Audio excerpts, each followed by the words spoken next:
My tombstone. Luton P.I. Gone and forgotten. Not the epitaph I'd hoped for. My own grave. How depressing.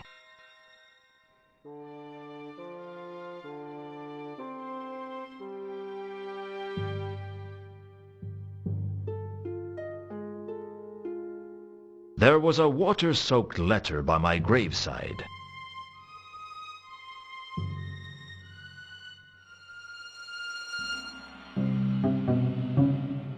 There's a letter at my graveside.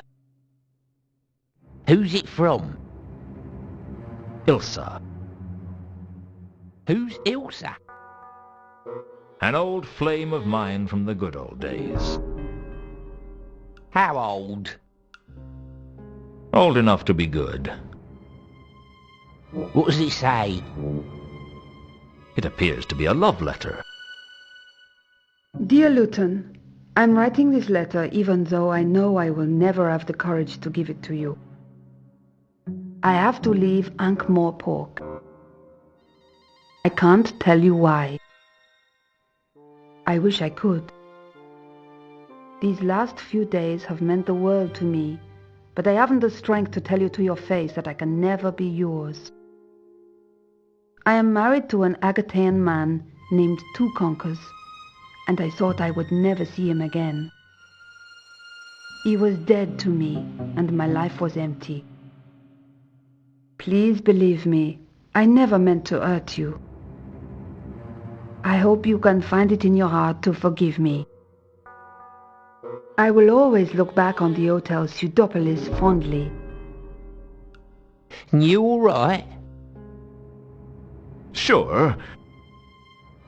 This is just one of those big emotional scenes like in the Clickies. I suppose a bone is out of the question.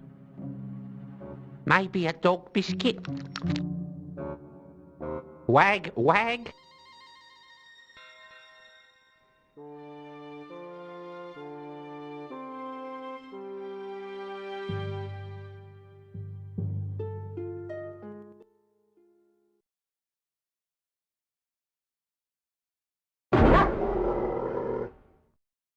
The scent of a woman around my grave.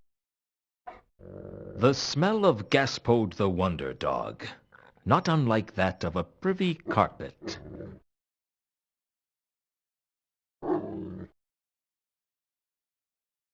Something had passed through the cemetery and left a very strange trail.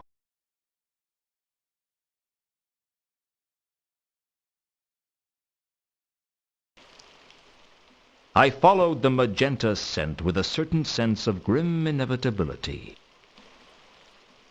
I already knew where it would lead.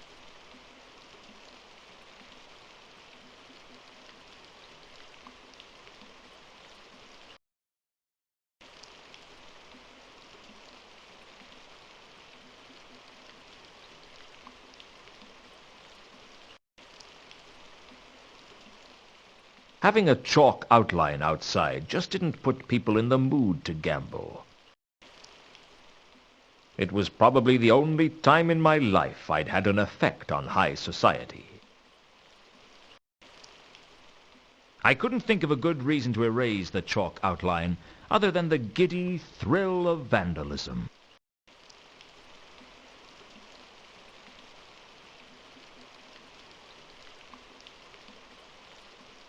There was some kind of moss on the ground where I had been killed. It obviously didn't grow here, which means it came from somewhere else. The question was where?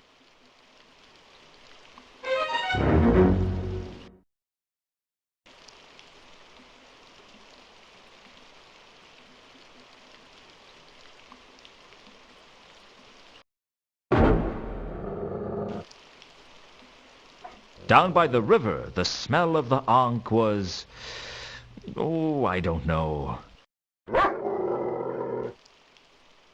It was pretty bad anyway. The green scent smelled like vegetation. The scent was too faint to remember. The magenta trail led to the site of my murder. I guess it must be the murderer's trail.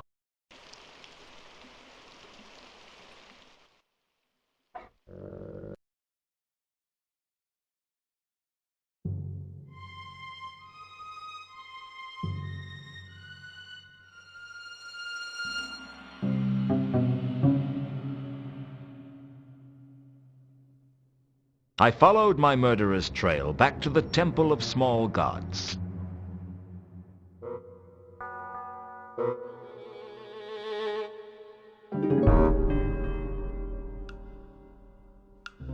I was on the other side of a stained glass window with some kind of angel on it.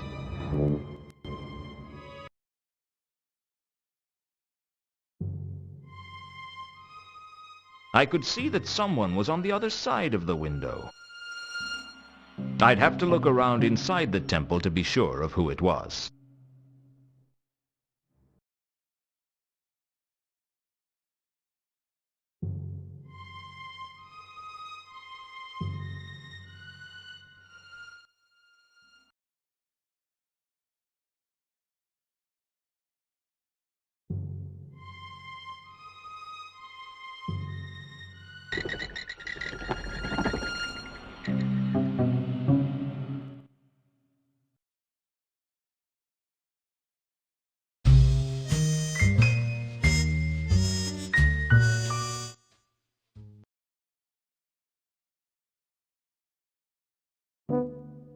I called around at Pseudopolis Yard, which caused a bit of a stir. Seems news of my death had spread. I asked for Nobby, and someone told me he was out. I decided to head back to my office and take stock of the situation.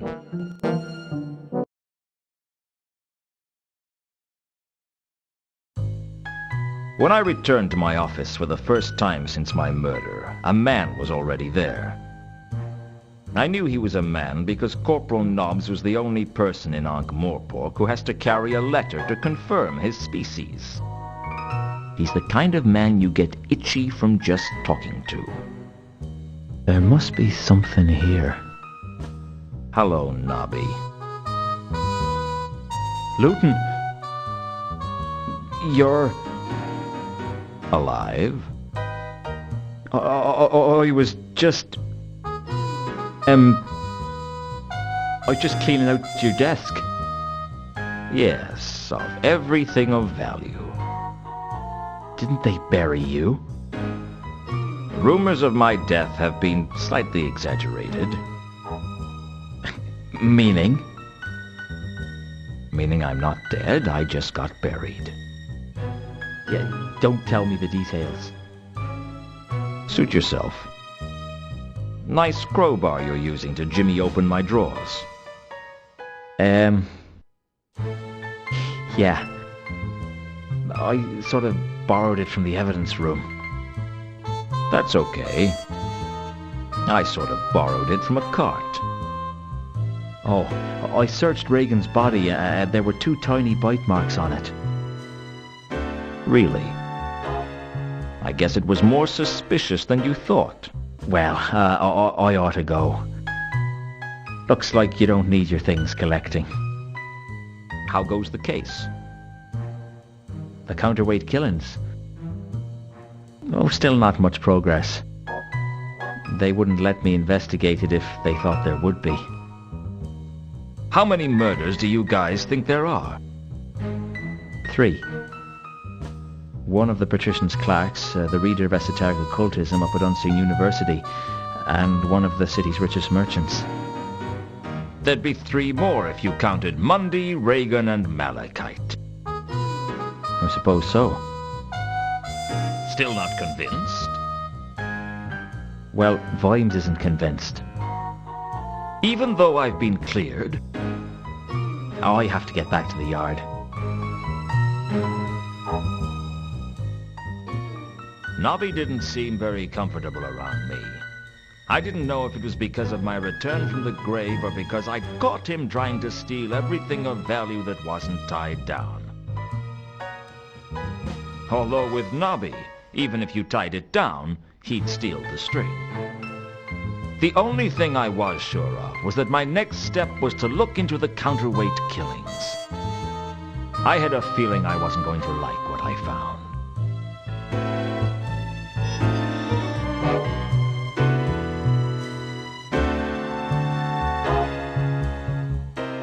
My old trusty crowbar, stolen by me from the golem, then stolen from me by the watch, stolen by Nobby from the evidence cabinet, and finally back into my hands again. There was a poetic injustice about it all.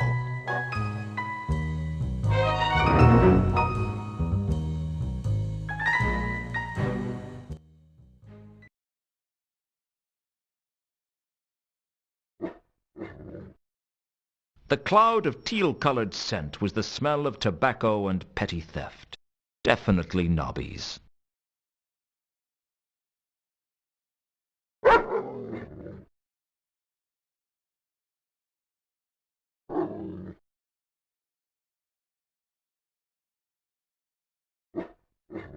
The maroon scent wasn't recent. It suggested the tangy red of iron.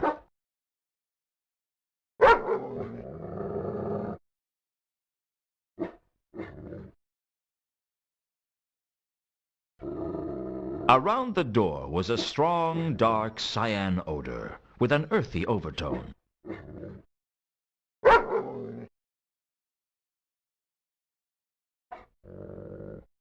There was a faint haze of purple in the room.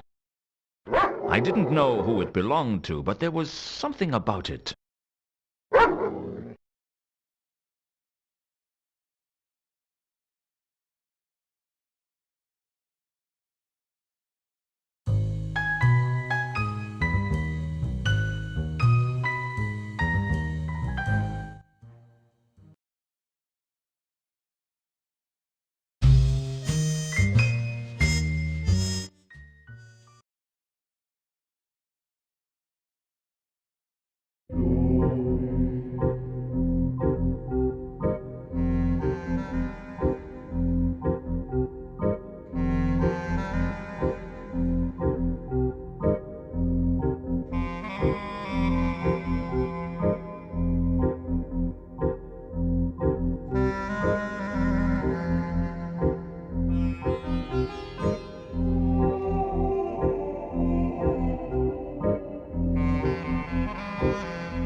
Most of the statues were a mystery to me, but I recognized the odd face.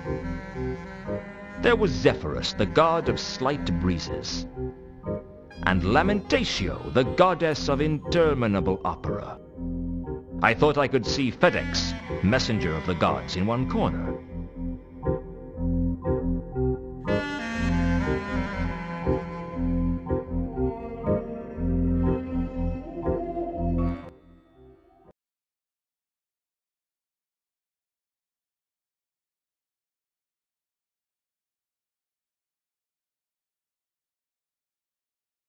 I was drawn to Mooncalf by his religious fervor.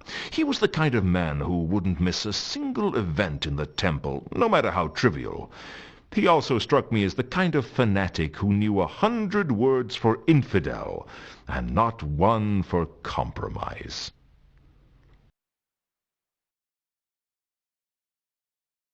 Behind Mooncalf was a beautiful stained glass window depicting Morphine, the angel of dreams, passing the recipe for the Discworld's first pizza to a mortal. If I strained, I thought I could just about see a bay leaf on the pizza. You with the hat. Have you accepted Anu into your heart? The name isn't you with the hat, it's Luton. And no, I haven't accepted Anu into my heart. Why should I? For it is written in the book of Kelpie, he who has not the spirit of Anu in his heart shall have his heart eaten by the Divine One on the day of judgment. I'll take that chance. Oh, you may mock, infidel, but the day of judgment is coming, mark my words. The signs are clear, the omens are unquestionable, the stars are right and the auguries are undeniable. What about the auspices? The auspices are fair to light with a small chance of judgment day later in the eon. I think you're taking the auspice.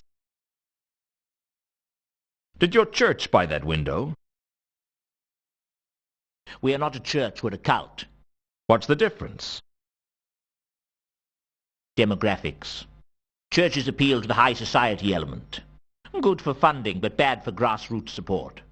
Now your average cult has much more of a street-level membership. Not so much money, but easier to get things done. Well, did your cult buy that window? No. It was purchased by the eternal seers of Revelation Joe many years ago. It depicts the moment when the divine prophet was given the recipe for pizza by the Creator. How come you're working in front of it? The eternal seers ran out of support decades ago. It figures. Now let me get this straight.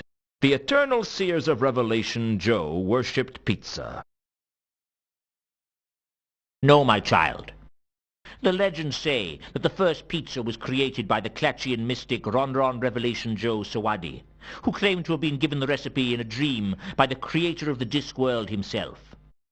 Allegedly, the creator said that the pizza was what he had intended all along. Those who have seen the original say that what the creator had in mind was a small cheese and pepperoni affair, with a few black olives, and things like mountains and seas got added out of last-minute enthusiasm, as so often happens. So who were the eternal seers? The survivors of the schism of the Turnwise Ones and the resulting Grand Jihad. Grand Jihad? Yes. After the deaths of some 25,000 people, the faithful were allowed to add one small bay leaf to the recipe. So is this divine figure in the window the creator? Oh no. It is blasphemy for any to depict the rat face of the creator. Because of his divine stature? No. Because it is clear that world creation is not a divine act, but a rather straightforward mechanical function. Hence, to praise the creator would be blasphemy. How does the creator feel about that? He seems content. He's had some success with his design, apparently. The details are sketchy. So, here I am, a fresh punter. Why should I choose your religion over anyone else's? Because Anu is the true god of gods, more mighty and strong than all the others put together. About half the gods in this temple alone claim to be the true god of gods. But Anu reveals himself through his divine miracles. Such as? Ever looked at your thumb? Ever really thought about it? Ever considered what you couldn't do if you didn't have a thumb? Anu is the god of thumbs? No, but Anu bites away the thumbs of the non-believer. I'm not convinced. Anything else? Join the cult of Anu now to receive a free faux pearl statuette of the great god Anu, a $90 value, absolutely free. Be the envy of your friends as they roast in the fires of Sogorop. Thanks, but I'll pass. So what is Anu the god of? Anu is above being bound to one single concept or idea. He is power incarnate. Come on, level with me. What is he the god of? It's not to be discussed with non-believers. So this is less of a religion and more of a lucky dip. Oh, I feel sorry for you on Judgment Day. You keep mentioning Judgment Day. What do you mean? Mark my words, it's coming. Darkness and evil shall descend on this city, and fetid corruption shall consume the very souls of the unbelievers. Only the followers of Anu shall be saved. Darkness and evil? How exactly are we going to tell Judgment Day from any other day in Ankh-Morpork? By the time you realize what's going on, it shall be too late. It generally is.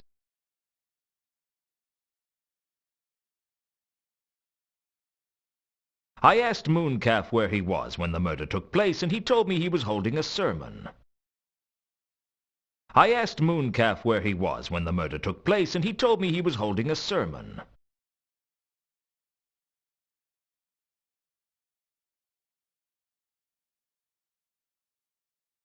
I asked Mooncalf where he was when the murder took place, and he told me he was holding a sermon. I asked Mooncalf where he was when the murder took place, and he told me he was holding a sermon. He always seemed to be holding a sermon.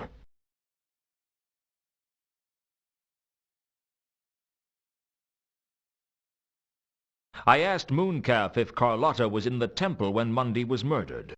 Frankly, he didn't seem very sure. His face took on a vacant look, like someone trying to remember who won the boat race in the year of the asthmatic antelope. Yes. Yes, I believe I saw her in the temple that night. Does she come here often? She is indeed a regular of the Temple of Small Gods. I myself have lectured her at great length on the virtues of the cult of Anu Anu. Why does she come here? Why does anyone come here, Luton? For answers. For absolution. Perhaps simply out of boredom. But mostly for something to give her life a meaning. What makes you think life has a meaning? 20 million zealots can't all be wrong. There are 20 million members of your cult? Not of this cult, but every religion is testament to the quest for meaning, even if our cult is the only true religion. Don't you feel like you're just servicing a group of selfish, self-obsessed, half-wit deities whose ability to survive without you is considerably less than your ability to survive without them? Watch your tongue, Luton. Talk like an atheist and you can expect a lightning bolt to strike you where you least expect. I'll take my chances.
Sapphire had a collection of trawl cosmetics.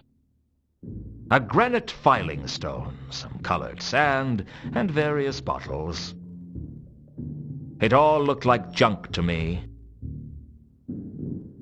The mirror was a sad indictment of Sapphire's misconception that there was something glamorous about her job.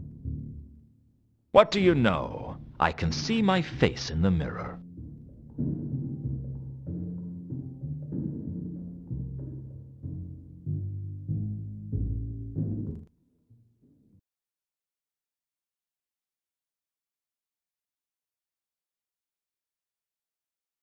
There was a hint of an apple-colored scent in the air.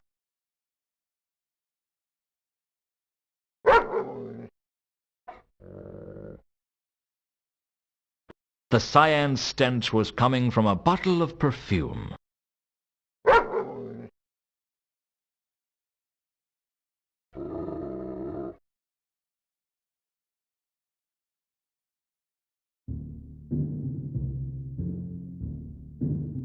The perfume was something called KC2, obviously intended for trolls.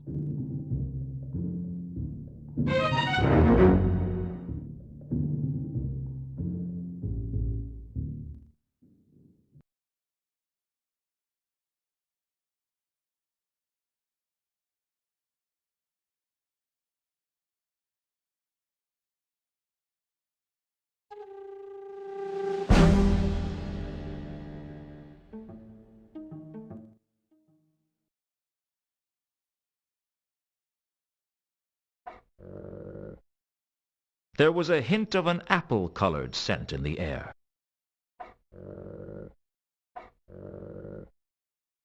The teal scent strongly resembled tobacco and guilt. There was a bold scent of navy blue in the air.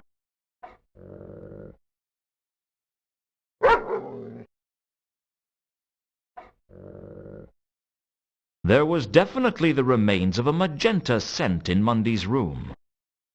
The scent was too dispersed for me to remember it well. Around where Mundy's body had lain was a dark blue scent. Definitely the same scent.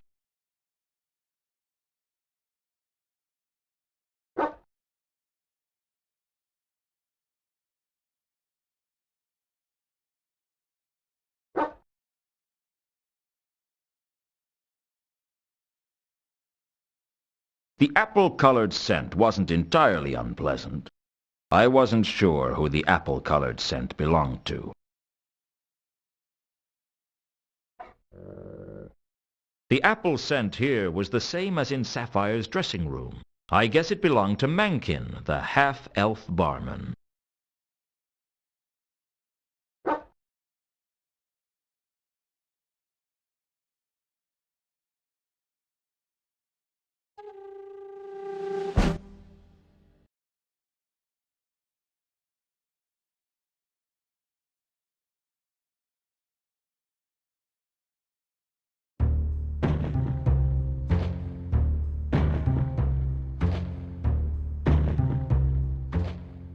Wanted, bedmaker and laundryman for Unseen University. $2 for each day survived. Contact Mrs. Foames at the new hall.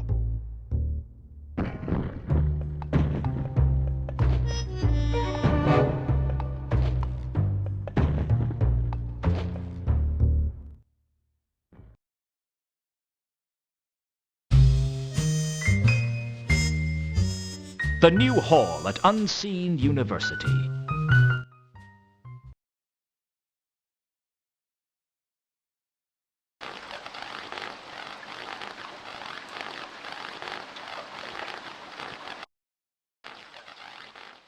Unseen University was positioned along a large stretch in the River Ankh, and its campus was convoluted enough that it was hard to tell where the university ended and the city began.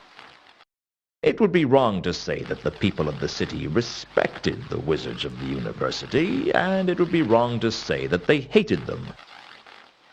In fact, all you could really say was that both the citizens and the wizards were glad of the wall that stopped them from having to socialize on a daily basis.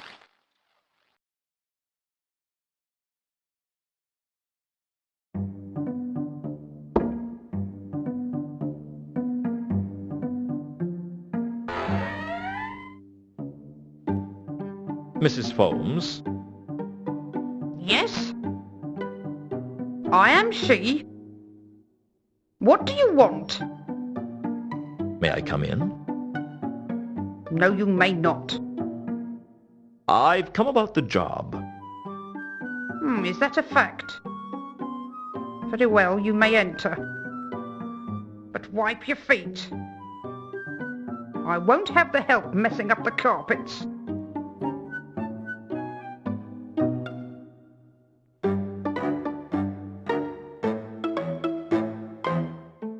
Now, you've come for the job, Mr. Luton. And yes, I am interested in the job. Well, as the head chambermaid, the decisions about hiring staff falls on my shoulders. Do you have any experience? No. But I'm a fast learner. Well, the pay is $2 a day. There are no perks. If you want it, it's yours. Can you tell me about Unseen University? It's not the business of help to discuss their employers.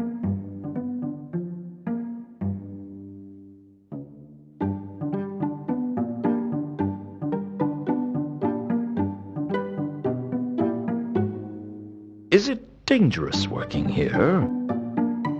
Only I heard that one of the wizards was murdered. Don't let that bother you, Mr. Luton. The affairs of the staff are not our concern.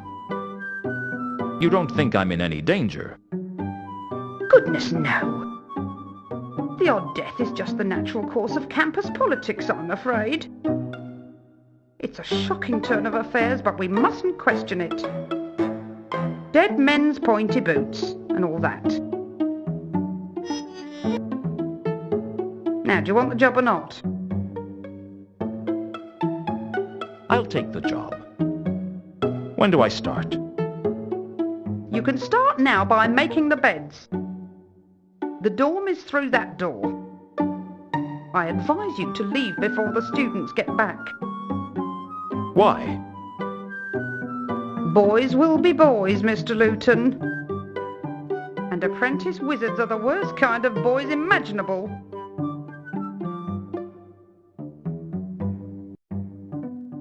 I guess I'd better get to work. Very good.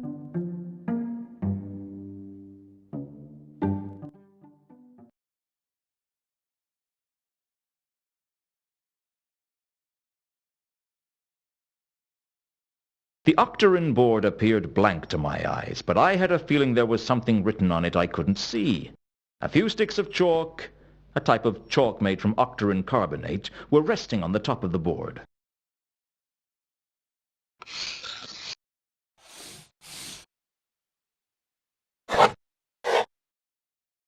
I tried to write on the octagram board with the chalk, but I couldn't see what I was writing.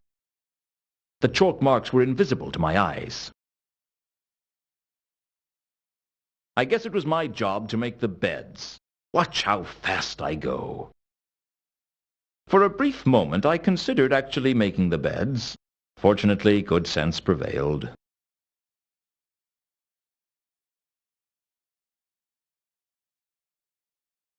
The students had their very own unlockers to keep their possessions in. This sturdy-looking unlocker seemed in better condition than the others. The only interesting thing I could find in the unlocker was some books.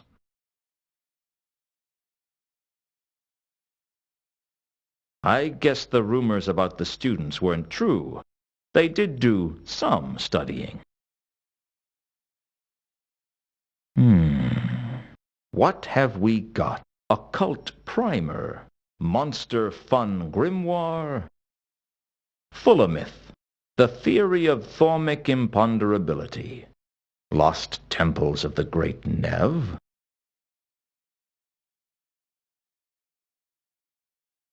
Even as a human, I could smell something very disturbing coming from this particular unlocker. Given the smell of the unlocker, I was grateful it was locked. This locker seemed to wobble slightly. Unlike the other unlockers, this one seemed to be levitating a few inches above the ground. Probably one of the students' cantrips that hadn't worn off yet. As for the unlocker's contents, the less said about them, the better.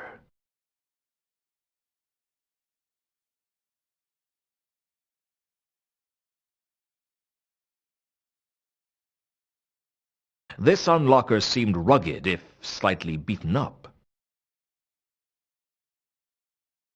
I searched the unlocker, but found nothing I wanted to think too hard about.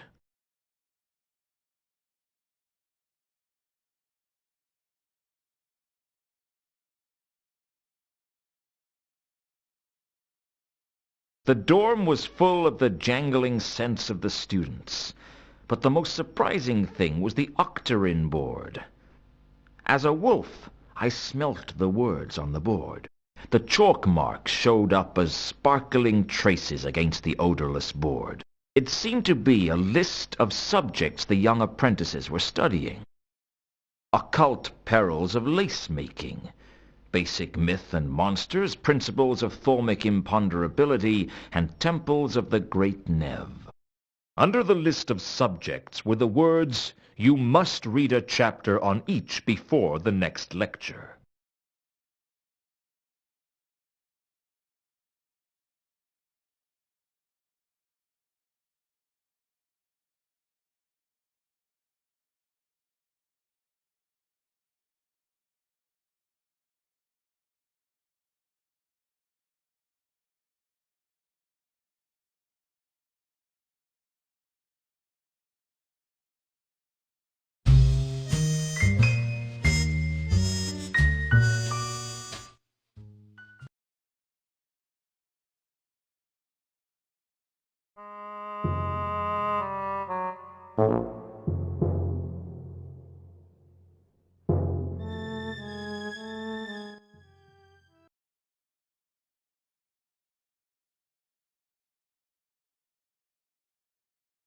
There was definitely a magenta hint amongst the scents on the roof.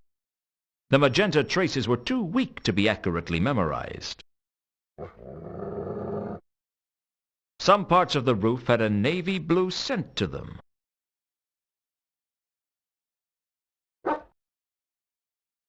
There were signs of a teal scent on the roof. The scent had a distinct hint of tobacco.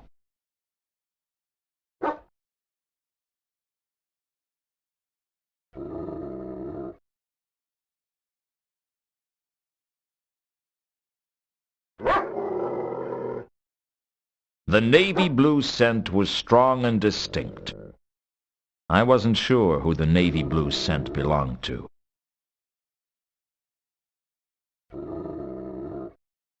I guess the navy blue scent had to belong to Commander Vimes.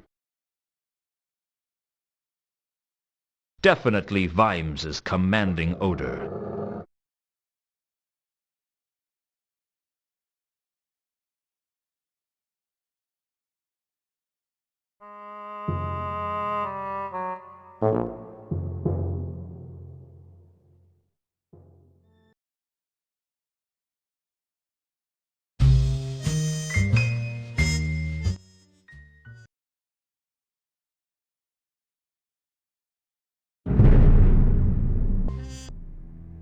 Oh. It is you, sir.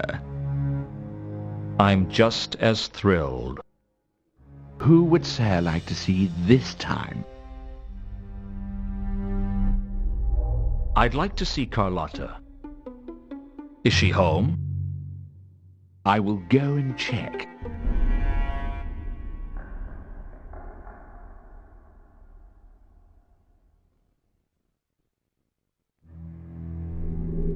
While the butler was gone, I slipped into my wolf form. A purple scent stretched across the hallway, and I instantly knew it was Carlotta. But that wasn't all. The richness of her odor told me something else. Carlotta was a werewolf, just like me. It seems that Carlotta is not in her room. Take a message. Tell her to meet me at the Café Ankh later tonight.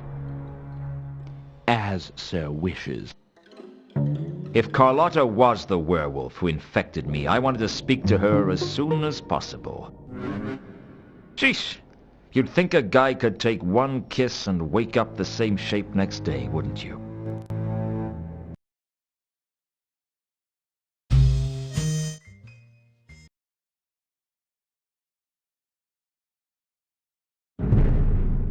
I headed back the way I came. I couldn't shake the feeling I was being watched. Who would sir like to see this time? Can I see the Count? I am not in a position to know how good your vision is, but you may see the Count, which I believe is what sir actually meant in sir's untutored way.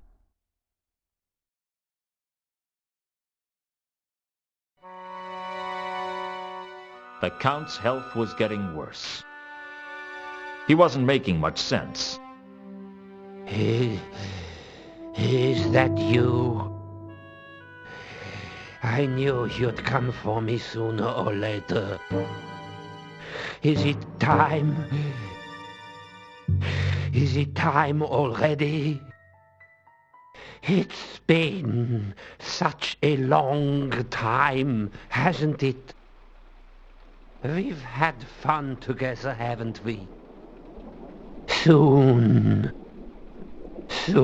enough. Count? Soon enough, my dear. Soon enough. Count? It's Luton. He cannot hear you. Why not? It's almost his time. I've seen some scary things in my time. I've seen men driven mad by money or women. I've seen wars where neither side has known what they were fighting over. I've seen Nobby getting out of the shower, and believe me, that was no picnic. I didn't really discover what terror was until I found myself talking to a 7-foot-high skeleton with a scythe. You're deaf! Am I? You know, I wondered why I was carrying the scythe around. Am I? Are you what? A selfish, bitter man who has yet to squander his one last chance at redemption? Am I dead? No. It's not your time. I thought you might have missed me the other day when I was stabbed and you've only just got around to me. I'm famously punctual. So why are you here? I've come out for the count, so to speak. Oh, well, that's a shame. I was hoping to ask him a few questions. You seem remarkably calm for one who's just seen the defeater of empires, the swallower of oceans, the thief of years, the ultimate reality, the harvester of mankind, and the assassin against whom no lock will hold. That's me, in case you have trouble with long sentences. It's been that kind of week. How long has he got? That depends on you. On me? I thought our time was allocated by the fates. It is true that fate is the ultimate master of life and death. But even fate takes a back seat to the laws of narrative causality. I don't understand. Really?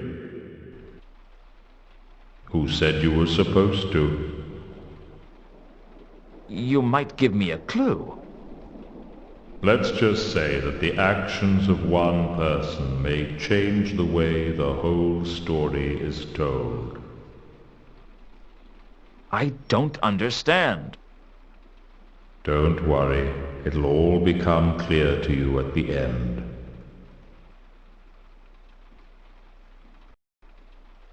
How come you're here?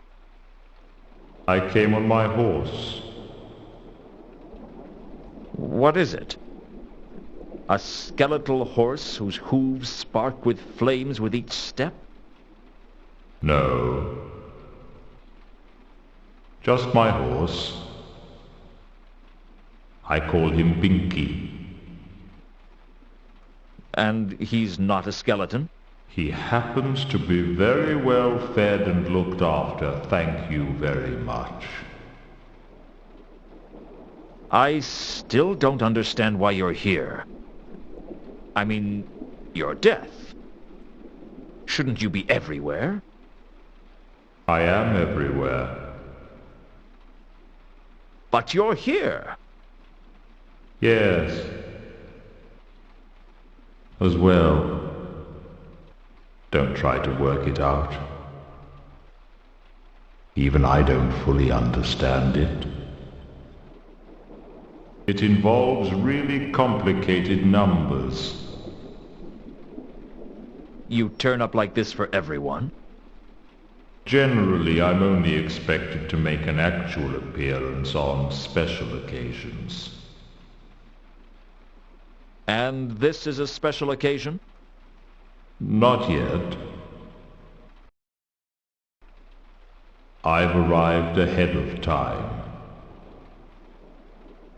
But there's going to be a lot of business in Ankh-Morpork soon, so it doesn't hurt for me to get here a little early. You wouldn't care to tell me more about this, I suppose? The immediate future is not a matter on which I propose to enlighten you, no.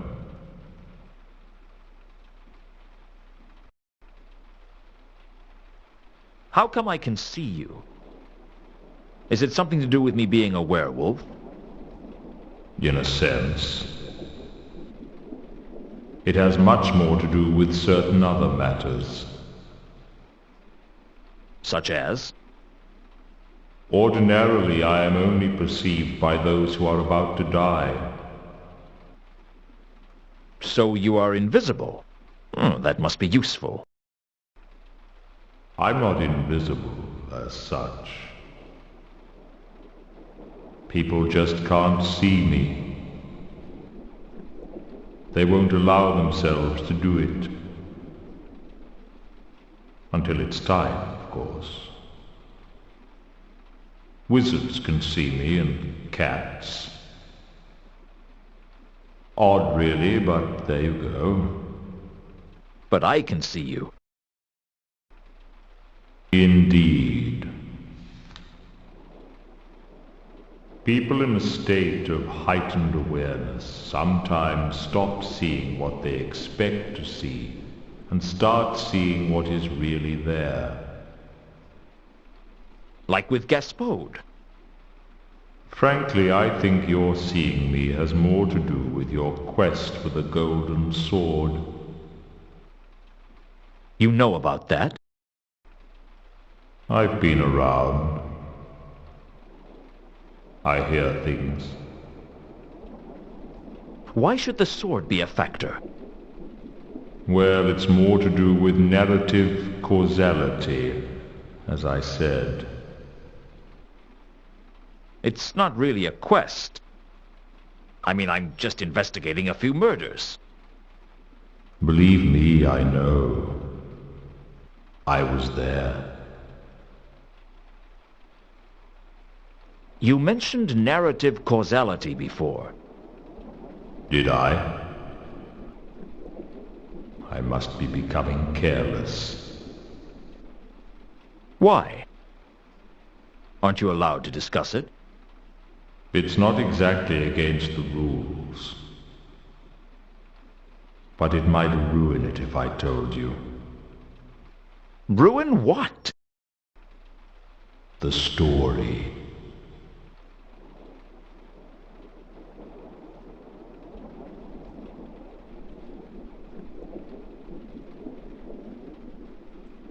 Do you know anything about the counterweight killings? Of course. You were there? Well, yes. I have to be. But this is very irregular. Of course. You know about all these murders, don't you? I mean, you're basically an accessory after the fact. Or possibly before the fact. Young man, I am the fact. Well, tell me everything you know. Are you sure? It would take millions of years. I meant about this case. We could stop anyone else from being killed. No. Absolutely not. You can't expect me to be a witness in a murder inquiry. I'm going to take the fifth. The fifth what? No one ever says what fifth. They just take it. And I'll have the 6th, 7th, and 15th through 23rd, just to be on the safe side.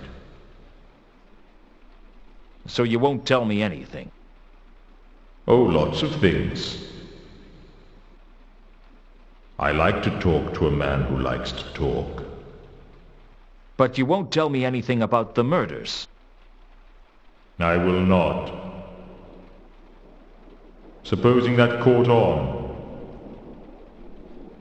You think I want to spend every day in a witness box? Even though Death said he wouldn't tell me anything, I had a suspicion that I might be able to learn something if I could just trip him up. I'd have to be careful, though. The last thing I wanted was to get Death upset with me. He's not a guy you want as your enemy. Can't you just tell me who killed Mundy? I won't squeal, copper. No one will ever say that Death is a pigeon on a stool, you doity.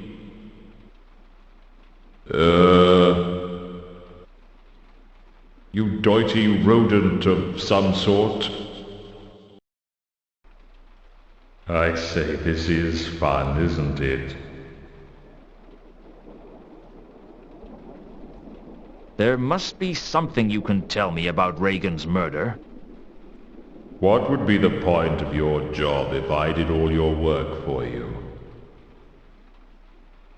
I'll make you a deal. You help me, and I'll help you.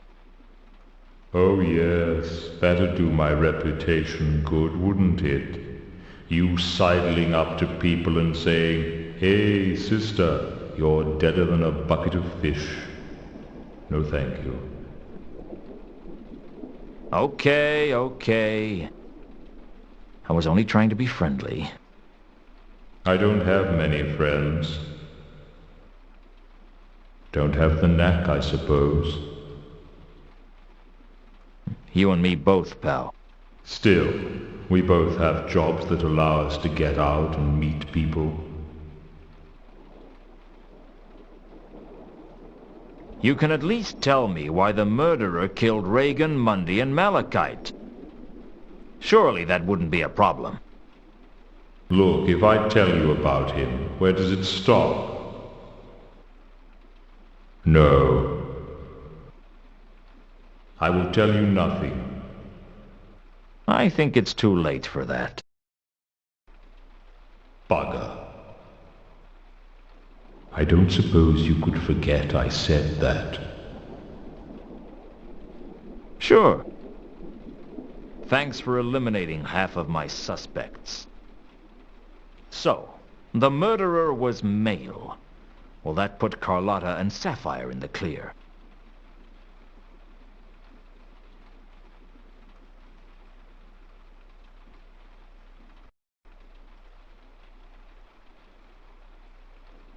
Is there anything you'd like to tell me about the murder of the patrician's clerk? Only that he was a lot less tiresome than you and didn't have such a colorful vocabulary. Wizards can see you, right? Indeed. So they know when they're going to die. That is also true. So the reader of esoteric occultism must have known he was about to be murdered. Knowing when you are going to die and knowing how are two different things. I was just thinking that I could really use some information on the merchant's murder. That's funny. I was just thinking about wallpaper. Was there a point you wanted to make? Perhaps I could trap him into saying something when I knew a little more about how and where the merchant had been killed. You know, that's very good, the way you make your voice go all tough and gritty like that. Do you have to go to elocution classes? No. Do you have a secret code ring or anything? No. Oh.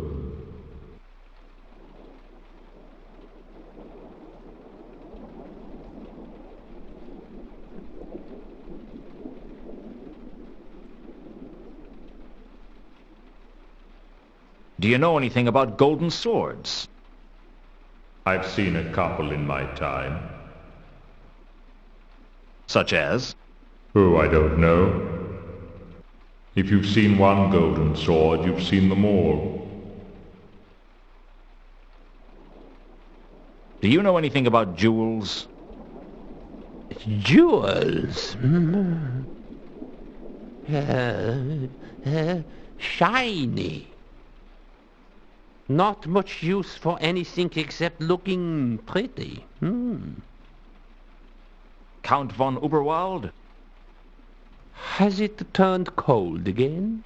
I can't tell. There's life in the old Count yet. There will be. Right up until the end. What about you? I'll be there. No, I mean, do you know anything about jewels? I once had to acquire a diamond for a friend. Where did you find it? In a temple. They thought it was the tear of a god. Was it? No. Gods never weep. Sometimes the imagination of mankind astonishes me. You don't know anything about gold-plated jewels? Sorry, no.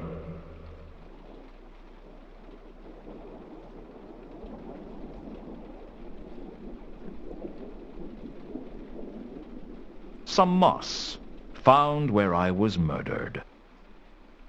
I don't suppose you know anything about mosses. Moss? Did you say moss? Plants, yes. Lots of plants here. Can't remember much about them these days. The memory fails. There are books, though. I forget where. Ah, yes, the library's Apocrypha. All the books are there, you know. May I use the library? Eh? What was that, my boy? The library. Ah, yes, the library's Apocrypha. All the books are there, you know. You can use it if it will help your inquiries. How go your inquiries? Have you heard from Reagan? No. Not yet.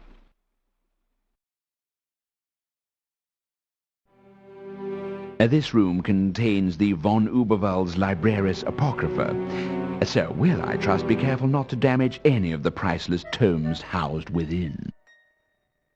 I'll be careful. One would be very upset if one was to return to find, sir, perhaps folding paper animals from a priceless folio edition of the Dictionary of Eye-Watering Words. What are they? They are books, sir. I realize that. What are they about? The Libraris Apocrypha is a collection of obscurities and rare volumes from across the continent. If knowledge were an animal, the Libraris would be a great dragon. Sir, by the same scale, would be a kebab on an ant's barbecue. I'll be careful.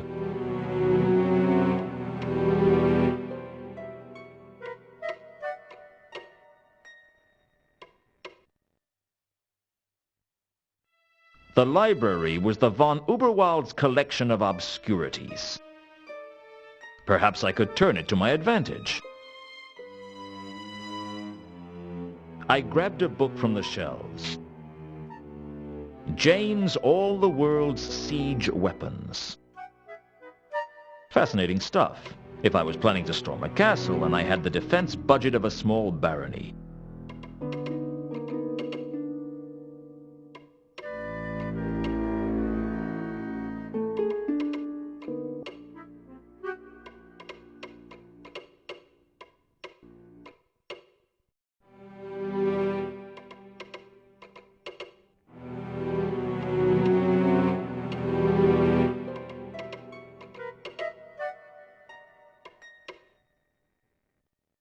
The books were all neatly indexed by a vast series of cards in a wooden case. It looked like the von Uberwalds were using an ancient version of Huey's octal system of indexing. It was complicated, but I reckoned I could at least use it to find out what books they had on a particular subject, and then wander around until I saw a bookshelf with the right number on it.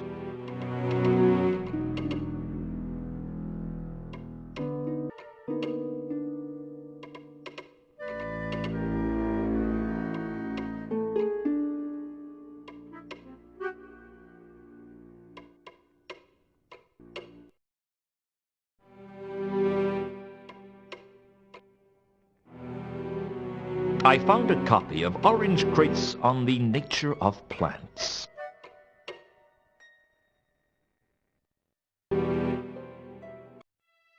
The book was a tediously detailed study of the plant kingdom, and one of the most boring things I've ever read. But I found the moss in there. Apparently it was a lycanthrope, a type of animate moss with crude locomotion, found only in the worst sewers in the most decrepit urban areas. Apparently the lycanthrope looked like harmless moss until something to eat walked by. Then they transformed into a deadly lichen and devoured their prey, at least as long as it was small enough. Otherwise, they just clung on for dear life.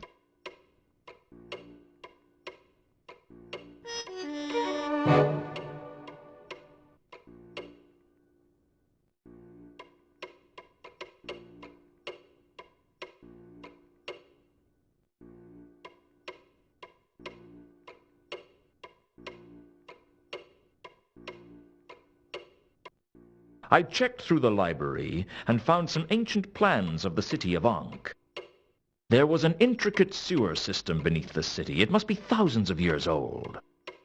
It would be in quite a state if it was still around, and as far as I could tell, it would be under the waterline if there wasn't a drought on. Given the rains that we'd had recently, I could only find one section of sewer that might be above water.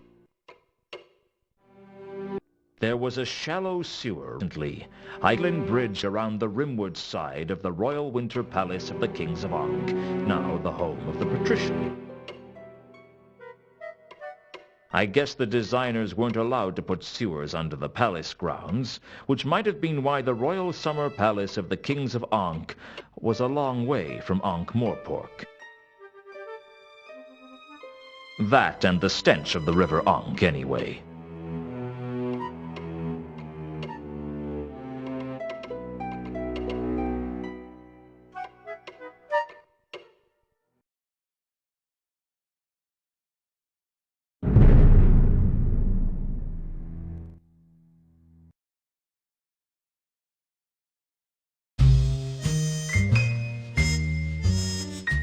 A shallow sewer running from the brass bridge and then around the rimward edge of the patrician's palace.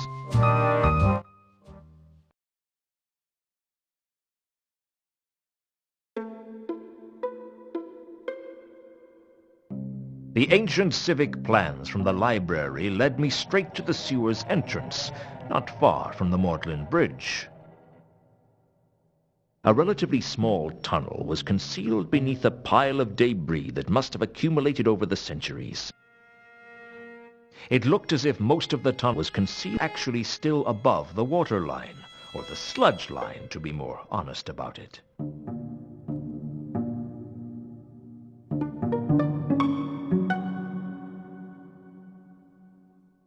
The passage had led me this far, and I couldn't wait to use it to get back out again.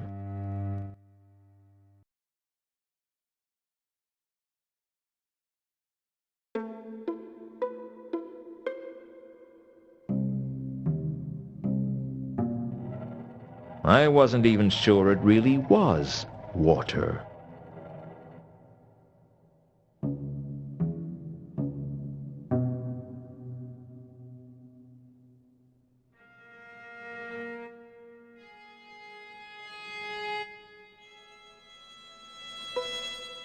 The smell of the ankh was unbearably strong in the sewer, and it was all I could do to remain conscious. All but one other scent was drowned out by the garish strength of the stench.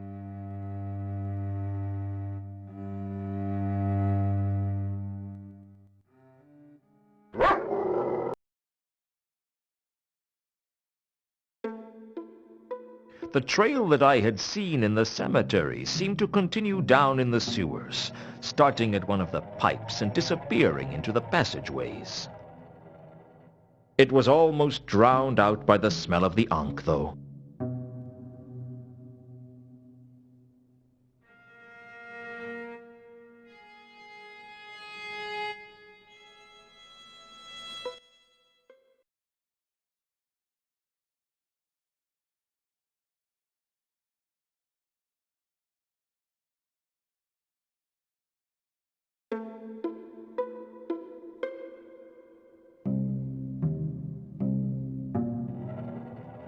The magenta scent permeated the niche, stronger even than the smell of the ankh.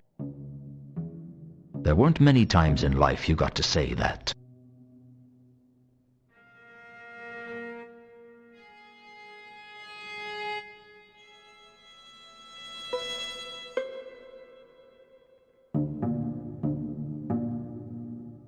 There was all manner of debris piled up inside the niche. It looked like some kind of nest.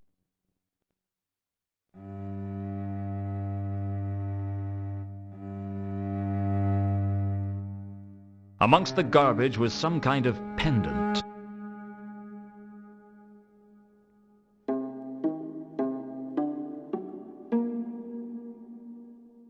The metal of the pendant glinted amongst the debris.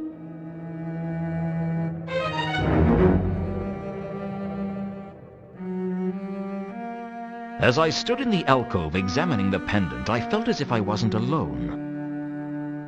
It was the same presence I'd examining the pendant's hold. I could feel the cold touch of death upon me. It was a strangely light touch.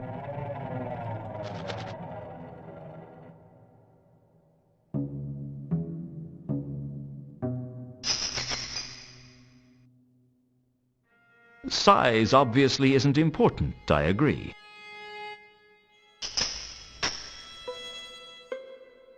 You are death, right?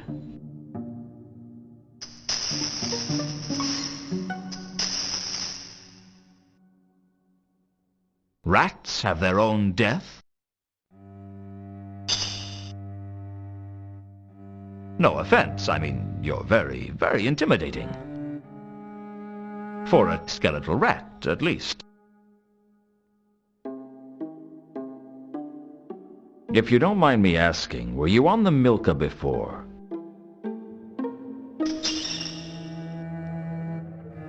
I thought so. What were you doing on the Milka?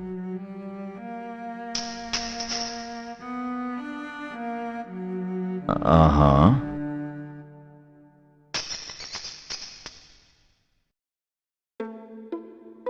No, please, go on.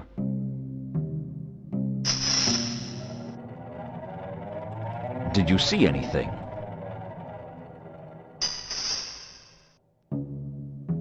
Well, I don't know, anything unusual.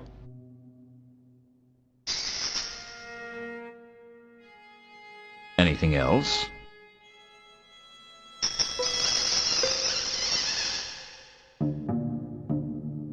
And that's here. This is its lair. It can't be very big.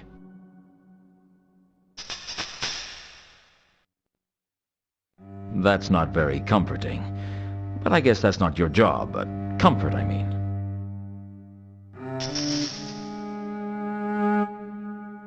I wasn't suggesting you weren't good at your job.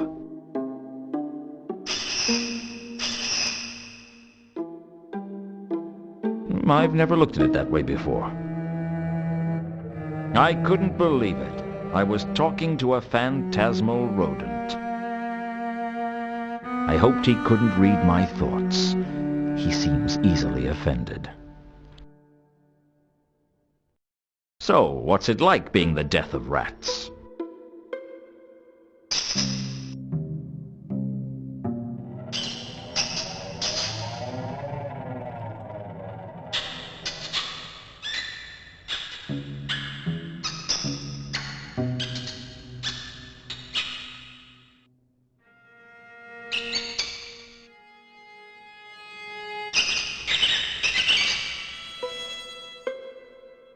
You don't get to talk much, do you?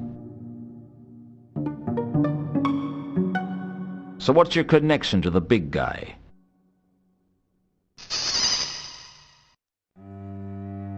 You're sort of like relatives, then. You probably get together for birthdays and hogwatch night.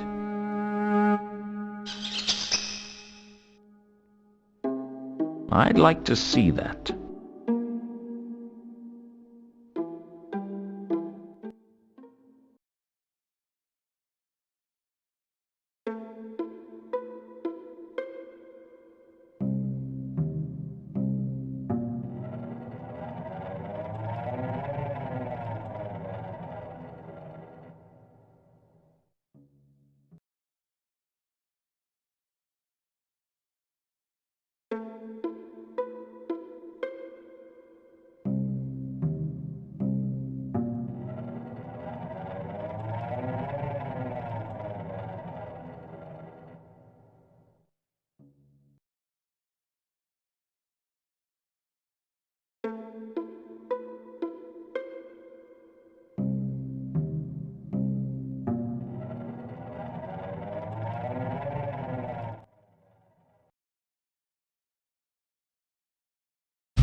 My usual, please.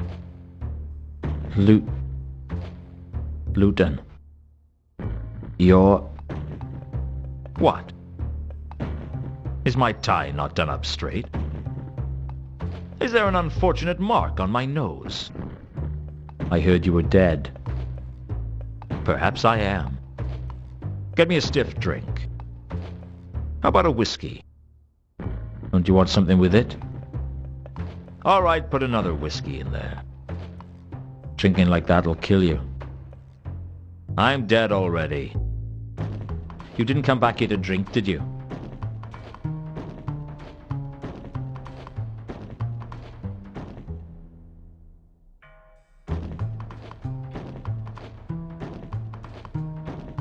I hear a prominent merchant has been killed.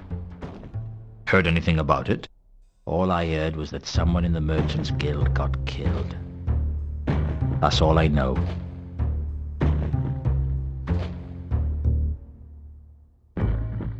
Apparently one of the wizards up at Unseen University got themselves killed. That's right. The reader of esoteric accounting or something. Esoteric occultism, yeah. How did you know that? I was speaking to Mrs. Foams earlier. Mrs. Foams? She's the head chambermaid up at the new hall. One of the halls of residence? Yeah, the big one that runs off from the huge library. What did she have to say? Just that this wizard had died in mysterious circumstances. Although she sounded like mysterious circumstances are pretty normal up there. It'd be a nice change if someone died in unmysterious circumstances for a change. Can't be easy working at the university. You couldn't pay me enough to make me work there. Oh no? No amount of money would make you work there? Well, obviously not a huge amount. For enough money, I'd do anything. Anything? Well, not involving fish, broccoli, or vinegar. You wouldn't happen to have heard anything about the murder of one of the patrician's clerks, would you? No one outside of the palace knows anything. Well, except the commander of the watch. I heard that the patrician has asked Commander Vimes to come and speak to him about it sometime soon. Hadn't he already gone to see him? Hey, what do I know? I'm just a bartender with big ears. Perhaps he just wants an update on the case. Whatever.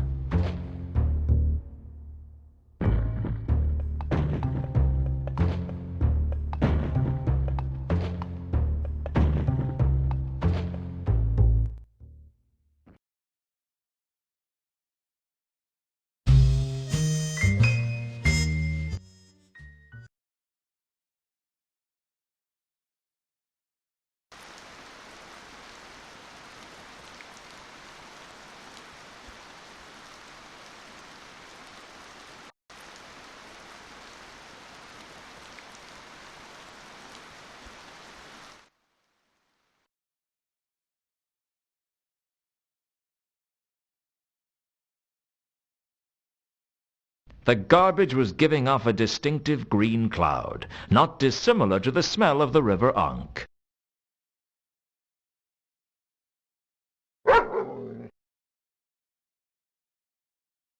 The empty barrels were surrounded by a cloying red mist, and it had the shrill pitch of red wine, if I wasn't mistaken.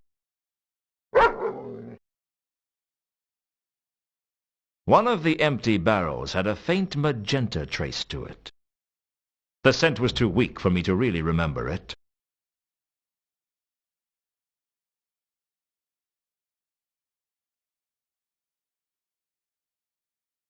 There was something about the purple scent that reminded me of werewolves. The purple scent was Carlotta's, and from the smell of it she was a werewolf. I guess I owed my new powers to her. The scent of a woman. The fuchsia scent appeared to belong to Ilsa.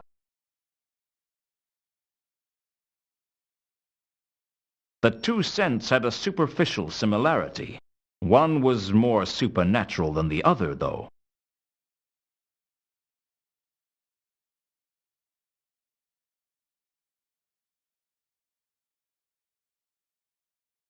A strange scent I first found in the cemetery. The killer had got around. Monday, malachite, alkali, me.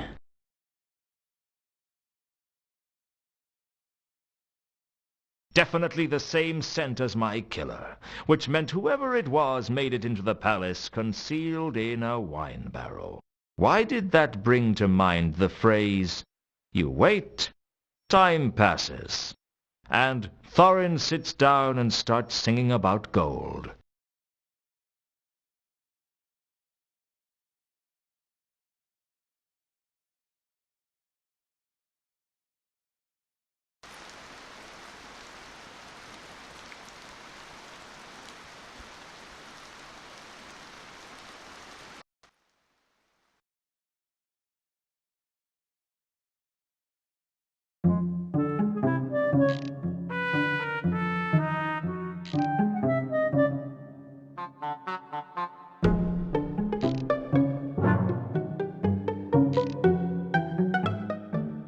Can I ask you a few questions? Well, we are a little busy at the moment. Can it wait? How long? Just a day or so. No, then it can't wait. Very well. What did you want to know? I still haven't worked out what this is for. Uh-huh. That's nice. To be a coin from Sota, that much is clearing. Had one at dig in Sota, just like that. Are you sure it's a coin? Sureness hard to be. You got that right.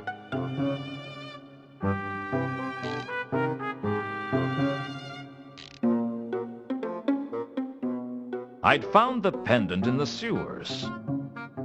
How it got there was anyone's guess. The pendant was ornately designed, and it looked as if it might be hollow. But there was no obvious clasp mechanism.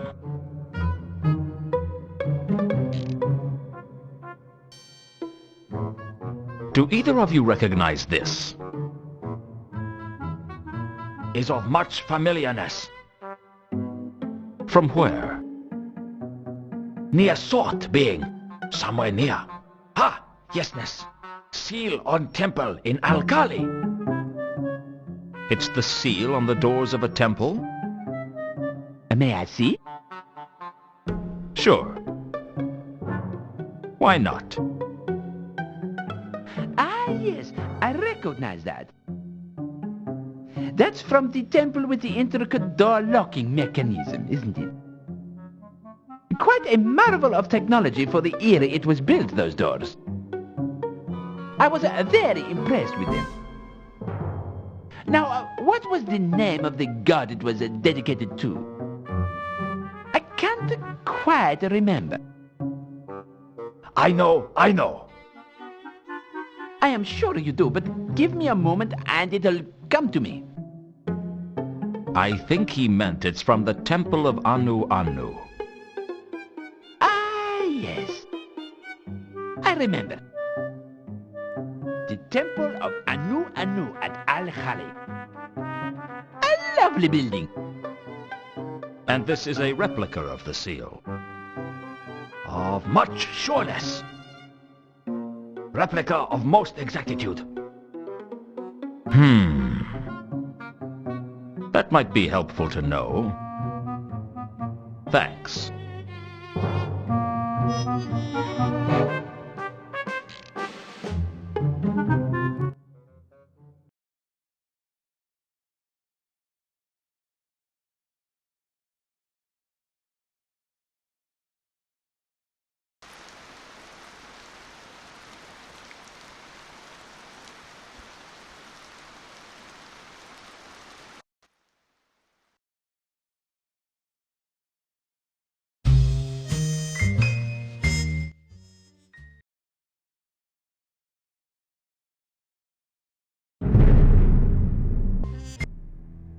Who would Sarah like to see this time?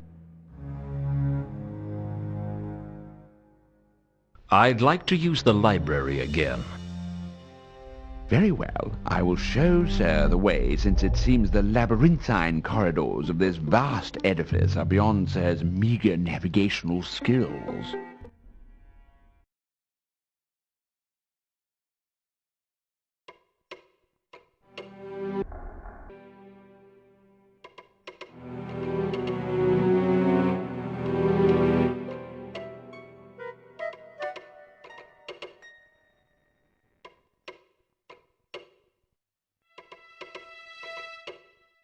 There was a book in the library called Frescoes and Fatal Traps of the Temple of Al-Kali. But when I turned to the page on the door mechanism, it had been torn out by someone. I was going to have to find another copy of the book. There were only 2 other libraries in Ankh-Morpork that I knew about, and one of those was in the Assassin's Guild.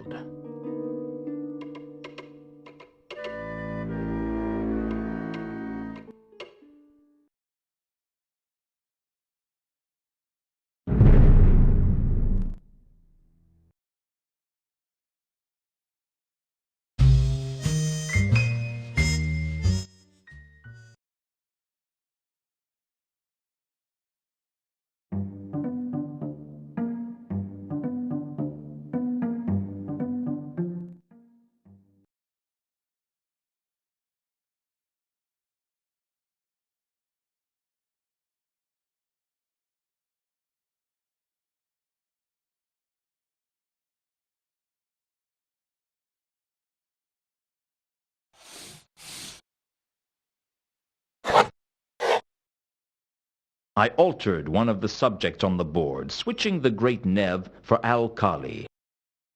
Now all I had to do was see if anyone took the bait.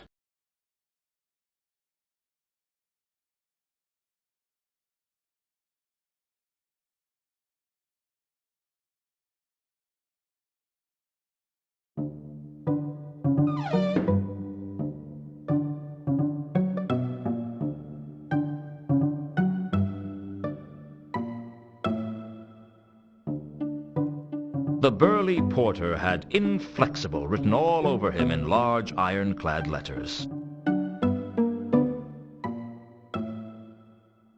What are you doing here? The name's Luton. I'm working for Mrs. Foames. You're the new bed maker, eh?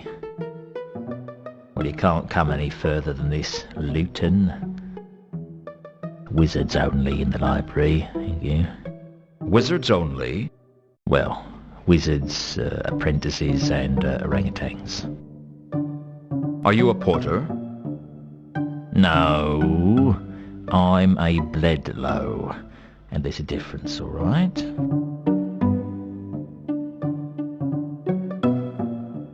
What's a bledlow?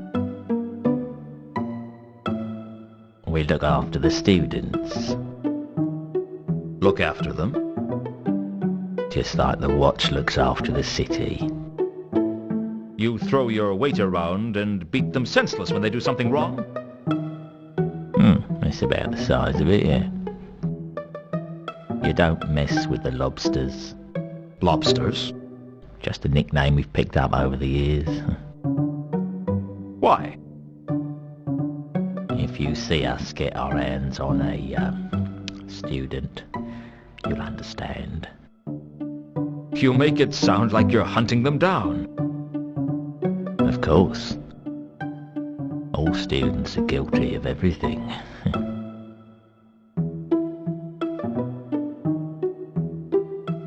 Where are all the students? They're off playing Unseen University Challenge against the students from the Assassin's Guild. What does that involve? I don't know. Given the way most sports are conducted round here, it probably involves a very careful inspection of half the pubs in Ankh-Morpork. What makes you say that? Heard of the City and Guilds? No. When the guilds started setting up their own colleges, there was a lot of rivalry between the various students. Rivalry? Well, the university students used to be ambushed by gangs from the guilds, really. Used to be? Well, given the faculty's relaxed attitude to sudden death, most of the staff prefer dead students on account of them being easier to teach. But I gather the guilds decided that enough was enough because all the bodies around the place made it very hard to open doors. So what did they do? They founded the City and Guilds match. See, the idea was to carry a football right from the outskirts of the Shades to the Tower of Art, goals being scored by kicking the ball through the door of certain landmarks. What sort of landmarks? The sort with names like the Mended Drum and Bunch of Grapes. The scoring team was bought drinks by the other teams, you see. And after a few years, the Arch-Chancellor ruled that only one goal could be scored in each pub since the match had, for 3 years running, and it had gone on for a month. Yeah. What's this got to do with Unseen University Challenge? Well, the university tends to leave the City and Guilds match to the guilds. They prefer a more cerebral challenge. Such as going straight to the pub, not passing go, and not bothering to come back. That'd be my guess, yes. So they're not coming back? Well, they'll be back. They need to come to the library to get their course books.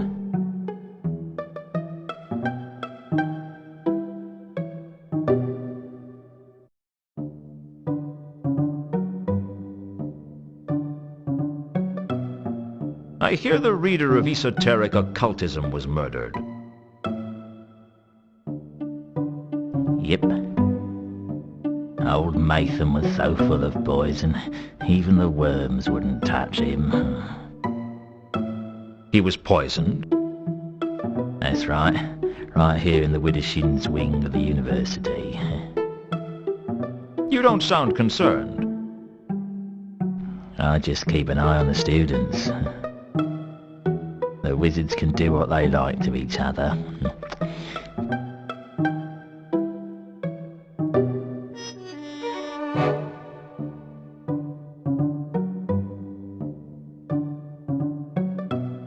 Who do you think killed Matham? Well, that shouldn't be hard to work out, eh? Just see who fills his shoes. You think it was an internal matter? I don't see why not. No one else has got a reason to be killing wizards, have they, eh?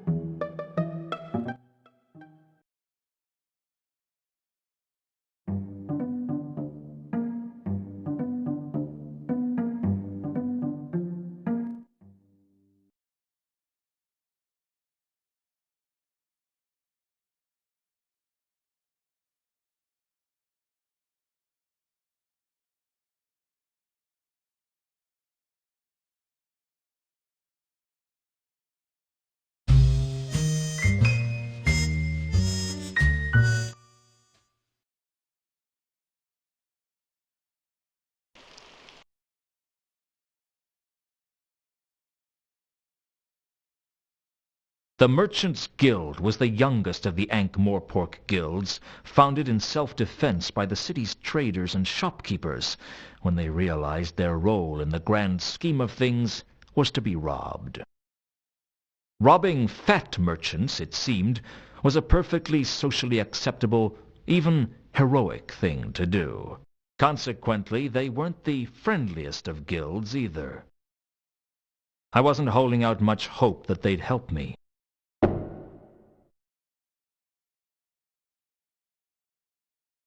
Evening. Usually is when the sun sets. Is everyone in this city a smart aleck? Who's he? He used to be a regular at the Mended Drum. He made a reputation as a know-it-all. Used to be? The Mended Drum is a bad place to use the phrase, no. Where did they find his body? The Shades. And the Diesel Gate. His kidney down a well in Dolly's sister's, I think. Bits of his innards all over the place. Sounds like he had a lot of guts. So how did you end up working on the door? Who? There's only so many good positions to go around. I take it this isn't one of them. Oh, it's not that bad. I get to hear all the interesting news with this job. And has anything interesting happened recently? Oh, yes. Such as? We got a new kettle. Much nicer than the one with the leak that we used to use. You boiled water in a kettle with a hole? Well, we made a lot of steam anyway. It wouldn't stay in the cups, though. And that's the most exciting thing that's happened here. Oh, exciting. If you want exciting, you should see the new colour scheme in the coin-shaving room. Come on. Someone was murdered. Wasn't that exciting? Oh, sure. Why didn't you mention that? A guild policy. We're not to discuss the incident with outsiders. What's all this about coin shaving? You haven't heard of coin shaving? No. I didn't even know they grew hair. Well, you take a coin and you carefully shave off some of the gold, which you can then melt down and sell. Easy money. I think I see a problem with that. Yeah? Well, I didn't think there was any gold in Ankh-Morpork dollars. Well, there isn't. Not anymore.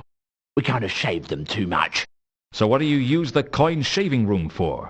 We keep the kettle there. It sets off the new decor superbly. That's why you redecorated it? No. We used to keep the old kettle there, only all the wallpaper fell down. I don't understand. Why is it guild policy not to discuss the murder?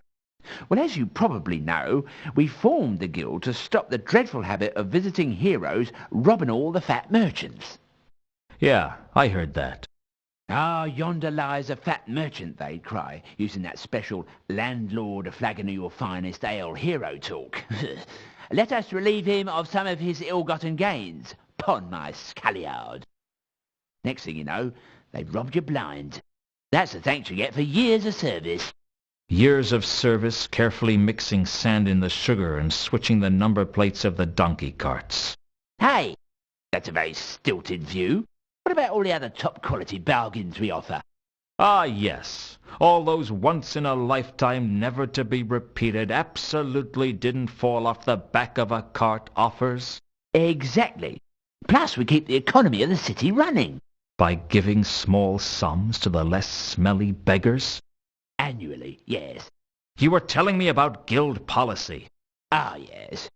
Anyway, it was decided that it would be the Merchants Guild's policy to fully further the aims of its members, advertise the civic charms of Ankh-Morpork, and beat 7 kinds of hell out of anyone with a leather loincloth. Advertise the civic charms of Ankh-Morpork? Are you saying you don't like Ankh-Morpork? Oh, no. Absolutely not. I heard what you guys did to Castroaster. Damn straight. He got tired real quick. This doesn't explain why you can't discuss the murder with me. Well, the Merchants Guild is supposed to be the shining beacon that shows the rest of the world how unsurpassably wonderful Ankh-Morpork is. By robbing them blind? Oi! Watch it. Sorry. Continue. Anyway, the point is, it's bad publicity if we're seen to have a murder in our ranks. Couldn't you sell it as a tourist attraction? What?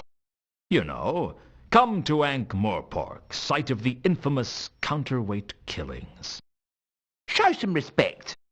A merchant lies dead, struck down in his prime. So do half a dozen other people.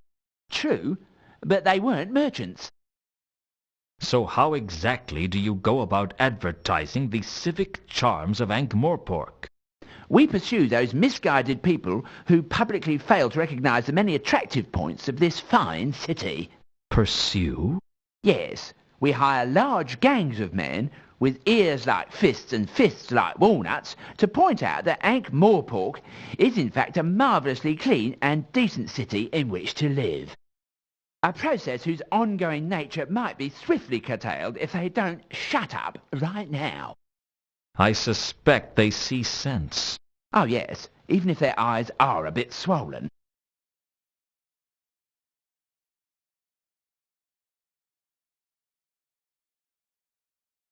About this merchant that was killed. Sorry, I am not allowed to discuss the incident with outsiders. A guild policy. It wouldn't hurt to tell me the broad details, would it? It would hurt a lot. They'd throw me off the roof. No one's going to know. I'd know about hitting the ground. Is it really that important to you? The Merchants Guild takes its policies very seriously. So it seemed. I had to find a way to exploit that.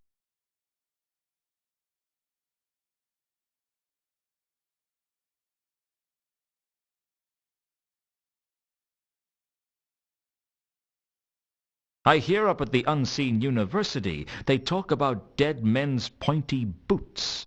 Yes, I've heard of that. Really? Yes, they ask no questions about how a wizard's shoes were emptied. Operate the same policy here, do you? What? Hey, what are you implying? Well, you know. Here you are, stuck on the door. Then a merchant gets killed, leaving a vacancy in the hierarchy. I did not kill Gaming. But there aren't any witnesses to that, are there? There aren't any witnesses at all. He was alone in the guild house when... Oops. Thanks for the information. Wait. Don't tell anyone I said anything. They'll lynch me. I'll keep quiet if you tell me everything you know. No. I've already said too much. Well, it was good while it lasted. Now all I had to find out was how Gaiman had been killed. And I had a feeling I wasn't going to learn that here.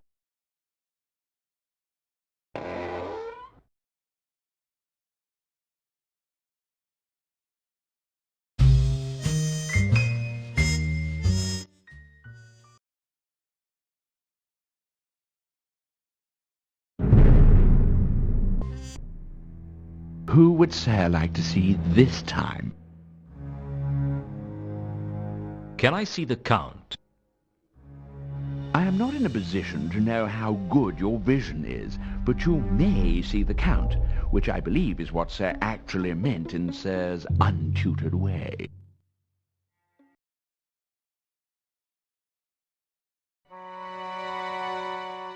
Still here, I see. In a sense.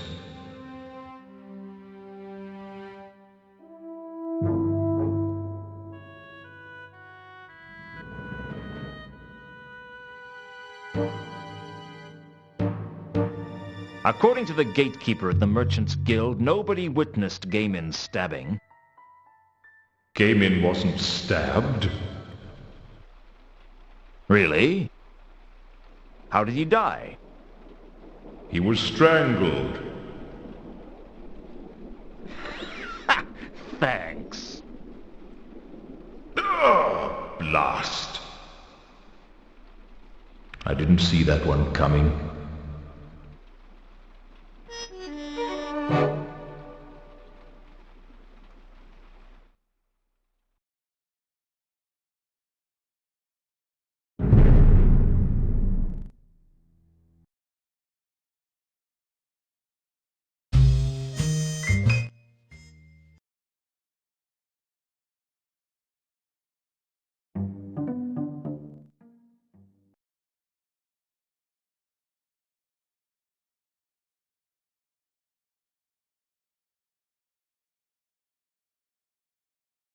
I had a feeling I wasn't going to get away with stealing the book.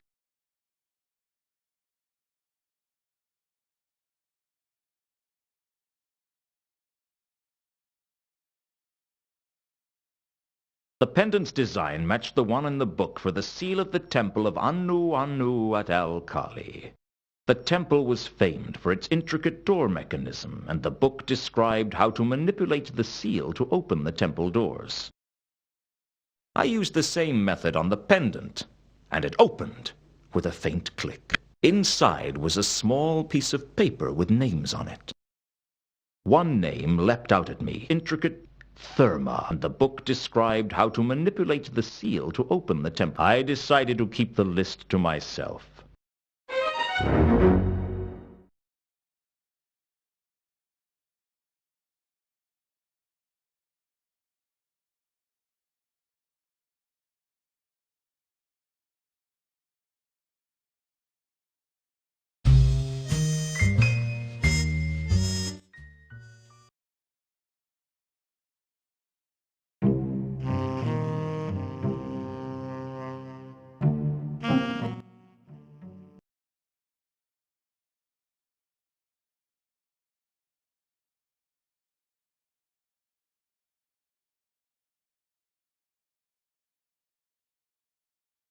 You wanted to see me. I tried to reach you at the mansion, but you're never around when I need you. You never need me when I'm around. A funny thing happened to me the other day. You arranged all this just to tell me an anecdote? It's a funny little story. I think you'll like it. I'm listening. The other night, someone stuck a sword through my ribs. Ah, it must have been someone who knew you well. The thing is, not long afterwards, I was in my coffin thinking about it when I realized I wasn't dead. That was lucky. Luck was not a factor. Why did you do it, Carlotta? Do what? Make me a werewolf. If I hadn't, you'd be dead. Would you prefer that? That's not the point, and you know it. You did something to me that was going to change who I was for the rest of my life, and you didn't even tell me. I didn't think you'd understand. Besides, it wasn't as if I planned it. Are you telling me you turned me into a werewolf by accident? How long have you been a werewolf now? Not long. Have you felt what it's like? That force that pulls on you, that draws your attention to every jugular, pulsing with life? The irrepressible call of fresh blood? A sudden attention to the phases of the moon? I have to fight to keep control. We all do. Coming to a city of 1 million people, it's like a starving monkey wandering into a banana plantation. You learn to live with it. And you decided to infect me with lycanthropy? Infect is such a negative word. I prefer blessed. You think this is a gift? Of course it's a gift. It's the greatest gift I could give to someone, and I chose you. Why? You're a smart man, Luton. Figure it out.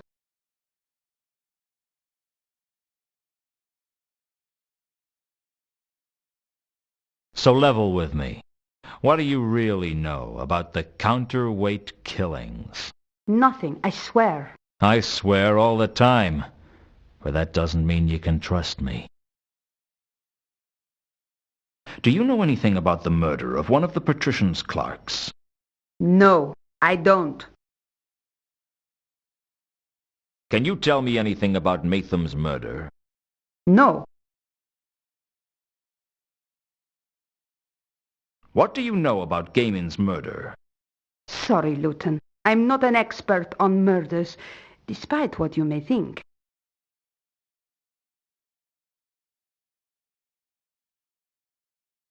Reagan's dead. I'm not surprised. You don't seem to care. Everybody dies, Luton. Mundy, Reagan, even you. What's your point? No point. That's just life. Where were you when Reagan was killed? When was he killed? Shortly after dropping you off at the Temple of Small Gods. Well, there's your answer then. I told Carlotta when Malachite was murdered, and asked her where she was at the time. I was at a service then. Why do you ask? A service? I happen to enjoy services. I bet I would too. Why don't you invite me to one? I wouldn't be allowed to bring an unbeliever. How do you know I'm an unbeliever? I doubt you believe in anything. A man can change. Don't you have a recruitment policy? I'd rather not talk about religion. It's such a controversial subject. I can't help but notice that your recurring alibi for the murders is that you were at the Temple of Small Gods. Everyone needs a little solace now and then. You seem to need it a lot. I'm not easily satisfied. Which god is it that you worship? I really don't like to discuss religion. Come on. I only want to know the name. All right. Her name is Errata, but I don't appreciate you prying into my spiritual affairs like this. Can I pry into your physical affairs? My affairs are never just physical. I bet you say that to all the boys.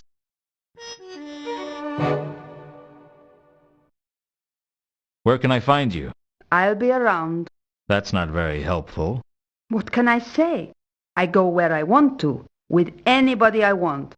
I just happen to be that kind of girl. This isn't over, Carlotta. I hope not. We don't have to be enemies, Luton. We'll never be friends. Let's not fight, Luton. We can work together, recover the sword together.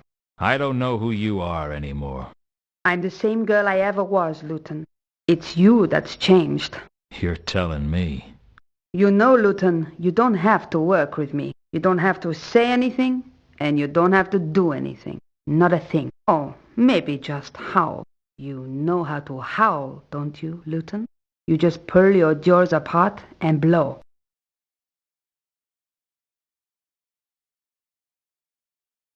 After Carlotta had left, I sat alone in the cafe, thinking about my problems. As bad as it seemed, my life was still better than it was a few years ago. Back then, I would have sat alone in the cafe, drinking through my problems.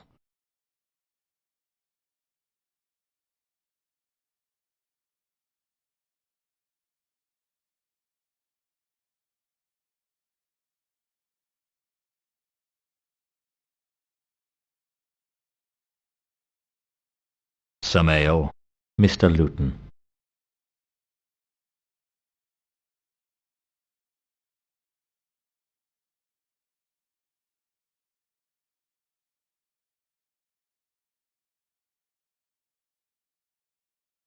Have you heard about the murder of one of the patrician's clerks? Sure thing. I was interviewed by the watch about it. You? Why? He was the clerk in charge of the palace stores. He was the one who bought the wine for the palace. Really? So do you know anything about the murder? No. Sorry. But there should be someone here from the palace any moment now to collect the next shipment. You could ask them. I guess I could. But I doubt they'd tell me anything. Thanks again, Samael. No problem, Mr. Luden.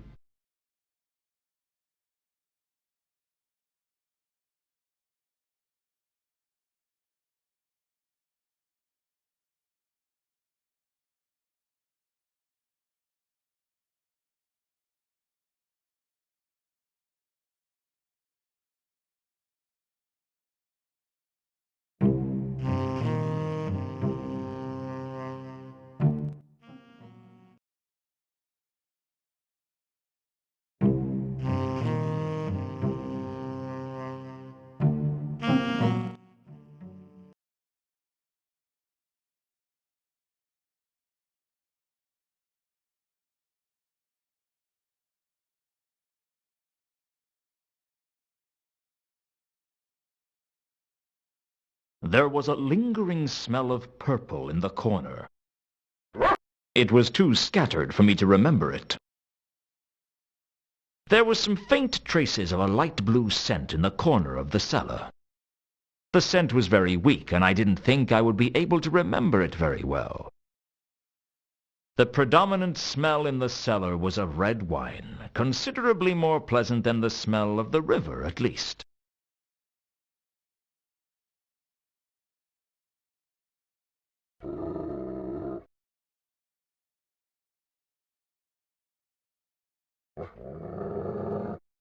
The distinctive bouquet of Ephebian red wine, laden with the subtle fragrance of cabbages and carrots. Definitely red wine. I wasn't sure of the vintage, though.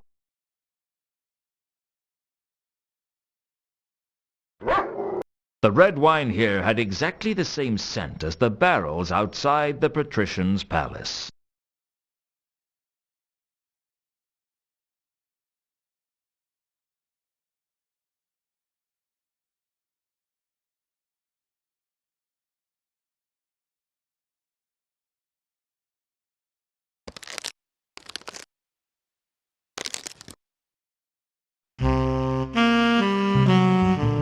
I had a long wait, but it paid off.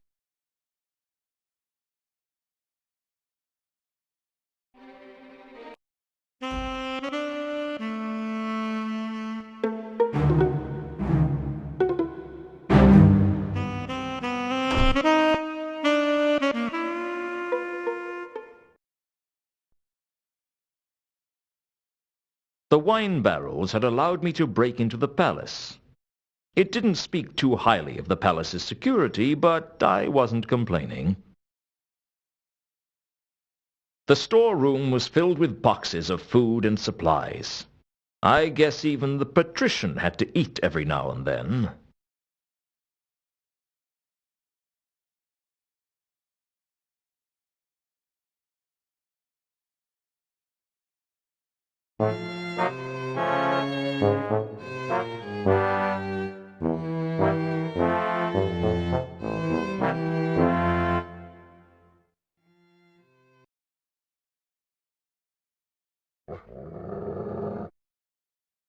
I guess they didn't have an open-door policy. There were people talking behind the door. Oh, it's a terrible state. I don't know how he puts up with it. Oh, I know, dear, I know. Just because they're prisoners doesn't mean they shouldn't keep their rooms clean. It's shocking. Absolutely shocking. And those ones that are chained up, they're the worst. They think 'cause they get special treatment they don't have to tidy up. Nobody thinks of us cleaners, do they, dear? Perish the thought. All in all, it wasn't the most useful conversation I could have overheard. Silence. Perhaps I should try a different door. The only noticeable scent in the hallway was someone's trail which led to the double doors.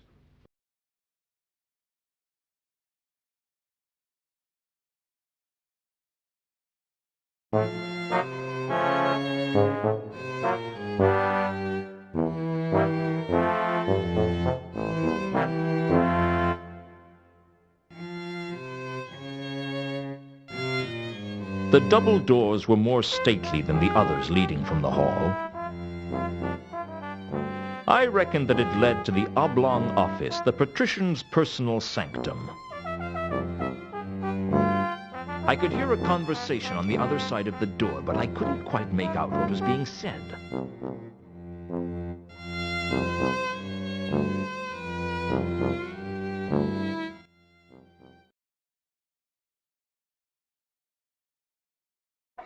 The only noticeable scent in the hallway was someone's trail which led to the double doors.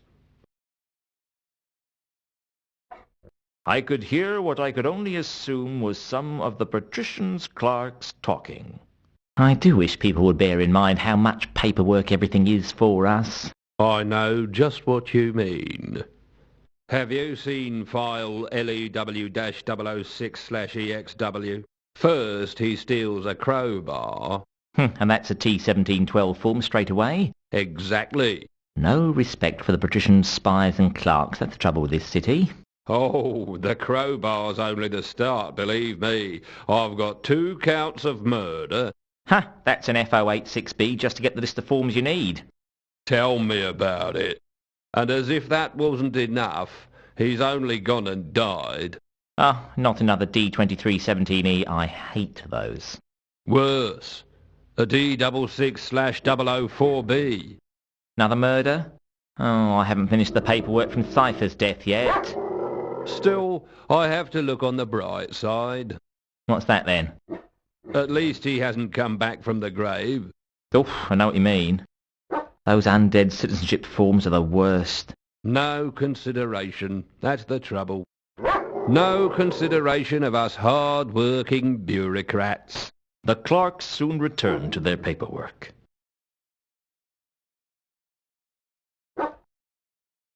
As a wolf, my hearing was dramatically improved. I could recognize one of the voices as Commander Vimes, and the other voice had the calculating tones of Lord Vetinari, the patrician of Ankh-Morpork. Are you any closer to a solution for our mutual problem? No, sir.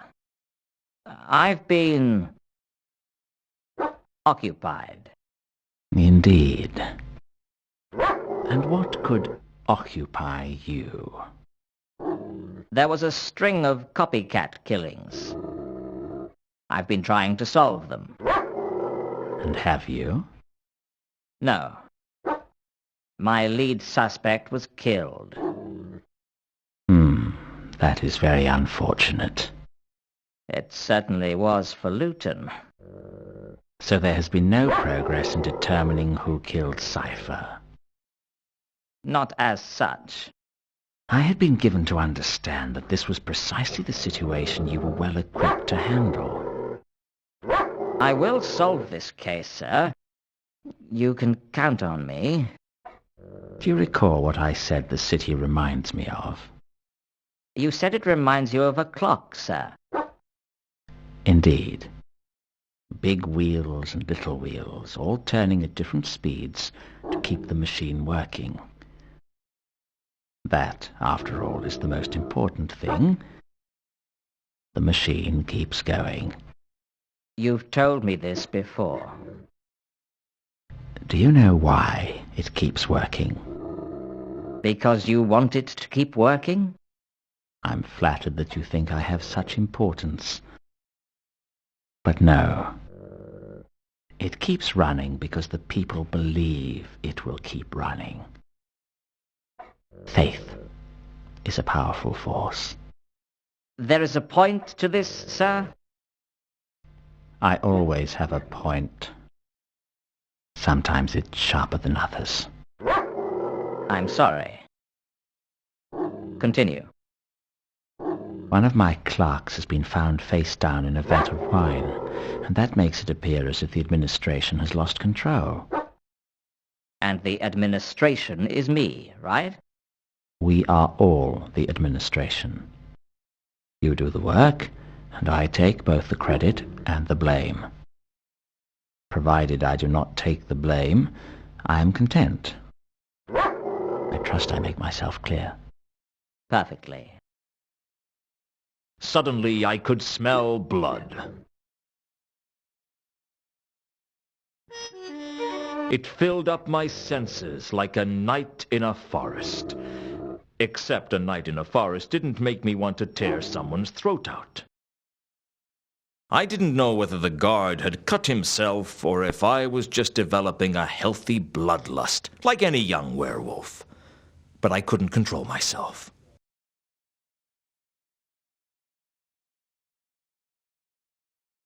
The next thing I knew, I was in my office. I had no idea how I got there, how I got my coat out of the palace, or where I'd got a traffic cone from.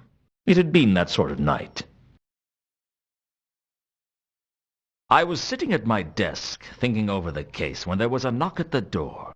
I understand you've been a busy boy, Luton.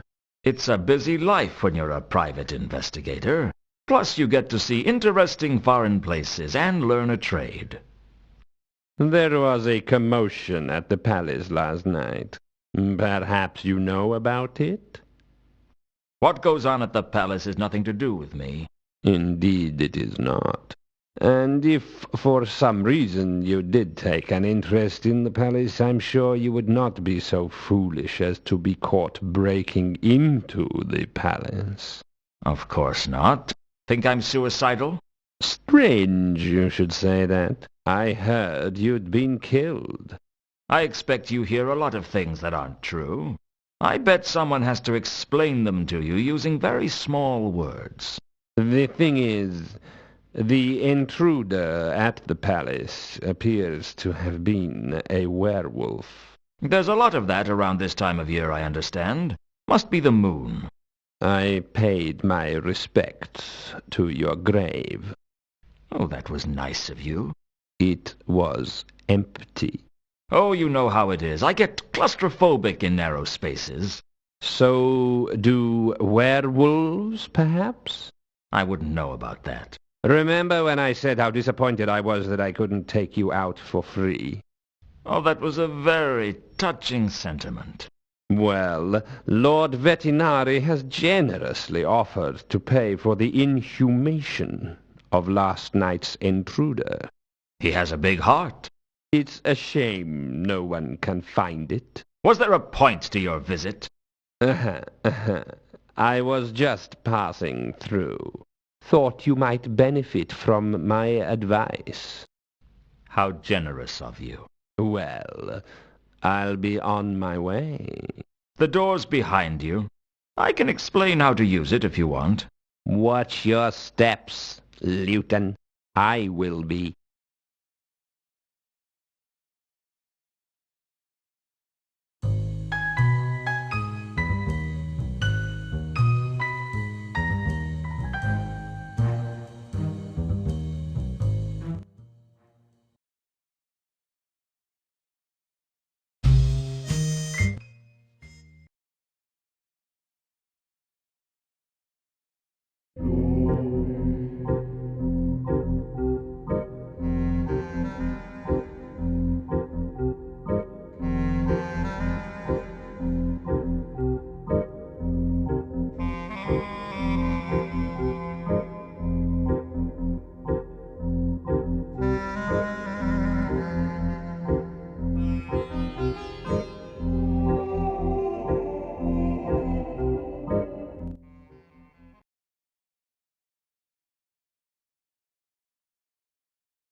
I have some more questions.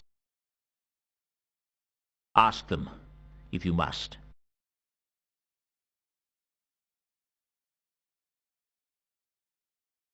I'd found a list of 8 names in the pendant. The name that stood out was Therma's. I wasn't about to reveal that I had the list to Mooncalf. I had a feeling that would be suicide. But perhaps I could use it to trap him. Someone told me that you know Therma. Indeed. And who might that have been? It's not important. Is she part of your cult? No. No, she's not. But you know her. No, I've never met her. I see. What about Satrap? Are you intending to bore me with a list of people's names? I haven't time for this tomfoolery. I must preach the gospel of Anu Anu. Thy kingdom Coom and all that. Yes, indeed. I'd clearly unsettled him mentioning Coom. Now I just needed to sit back and watch what he got up to.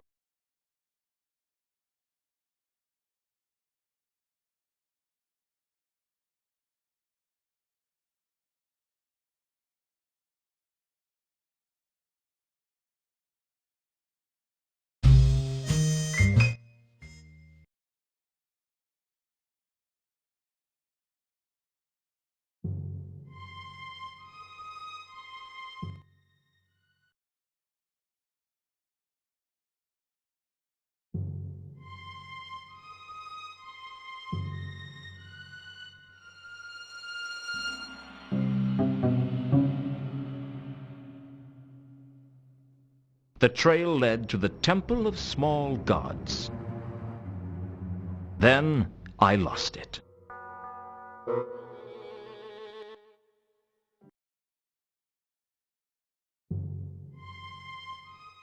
There were two silhouettes at the window. One was definitely Mooncalf, the other looked like a troll. With my sharpened wolf senses, I could hear what Mooncalf was saying to the troll. And I think we may have to do something about it. We will have a meeting of the true believers after this evening's sermon. Sure thing, boss.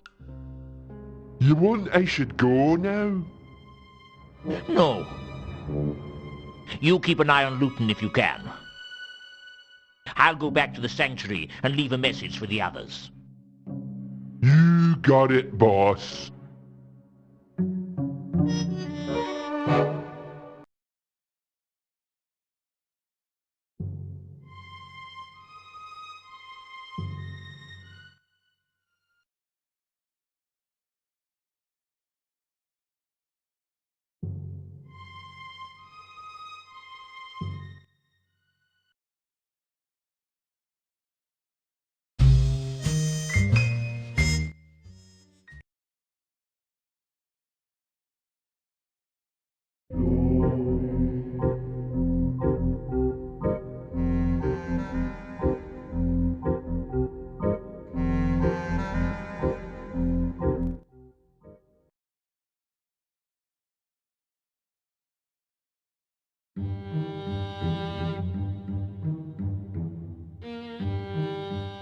I need your help again, Malaclips. They'll all need my help sooner or later. They just don't know it yet.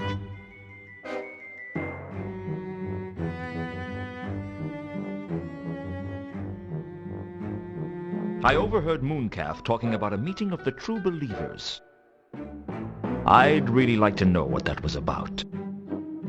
It's tough to find out what the cult of Anu Anu is up to. Is there any way I could listen in to one of Mooncalf's sermons? The sermons don't take place here. They hold them in the inner sanctum. The inner sanctum? It's the center of worship here in the Temple of Small Gods. How come? I mean, there are a vast number of gods and goddesses that the temple has to provide for. Are you telling me they all have to share one room for the services? Absolutely. High priests are always complaining that so-and-so was hogging the sanctum all morning, or that such and such left hair at the bottom of the holy font. It causes a lot of tension around the temple. Can you get me in there? I'd like to have a look around.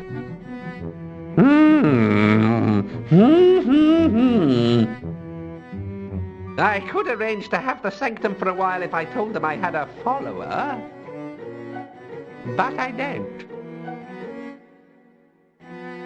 Carlotta says she's a follower of Errata. Is that right? Bah! I am the only true follower of Errata in the whole of Ankh-Morpork. Unless you have seen the light, Lieutenant. Seen the light? Do you believe in the ways of Errata? How could I not? Surely Errata is the most worthy of all gods to follow. Either you've just had a miraculous conversion or you're learning to lie. Good. A useful skill in followers of Errata. So if I agree to be your follower, you can get us into the inner sanctum. Yes, I can. But you wouldn't really be my follower. The followers of Errata don't follow each other. We don't even follow Errata. We follow our own ways. So why is there a Church of Errata at all? You're learning, Luton. Keep thinking like that and you'll go far in the church. So can you get me into the inner sanctum? I can, provided we can find a time when the cult of Anu aren't there. Are mooncalfs lot in there often? All the time. And that's not all either. He sneaks away after each one. I think they've got a secret sanctuary somewhere. I'd like to find that. Actually, I'd quite like you to find it too. Can't resist a secret, eh? No, I'd just like to get in the way of everything Mooncalf does. Him and his big evangelical budget and hordes of out-of-tune followers singing and chanting at all hours of the day. He's gonna get his comeuppance, and anything I can do to speed it up suits me fine. So you'll help me? Wait here. I'll go make the arrangements.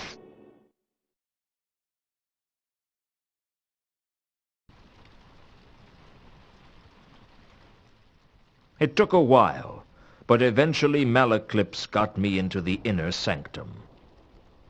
Malaclips stayed by the door to warn me if anyone was coming.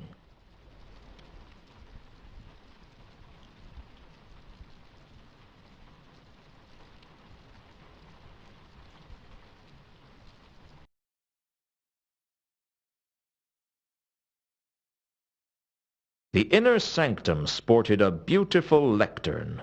The plaque said it was donated to the temple by Mr. Fedean, of the militant servitors of Ikebana, goddess of topiary. Searching, I discovered there was a cavity in the base of the lectern.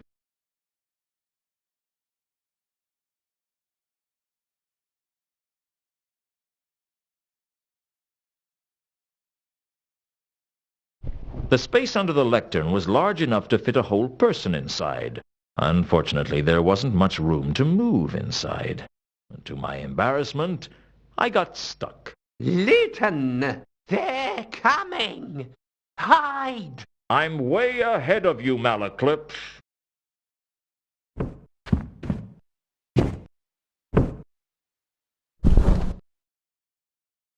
Dearly beloved, we are gathered together in the sight of our God, Anu, to speak of our devotion to the Anointed One at this, our time. But before today's sermon, I'd like to read from the cult bulletin for a moment.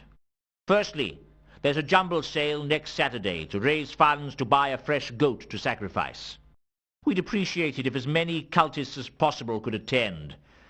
We don't want to have to sacrifice another pigeon. It hardly befits a deity of the illustrious wonder of Anu to be sacrificed another of Mrs. Jerboam's gerbils either. Yes, I know they breed like flies, but that's not the point. The sermon was one of the most tedious things I'd ever had to listen to. And as if that wasn't bad enough, then the hymns started. Why the gods wanted to listen to such droning monotony was a mystery to me, but I suspected they just liked to make the mortals suffer. The temptation to sink something sharp into Mooncalf's feet was getting very hard to resist.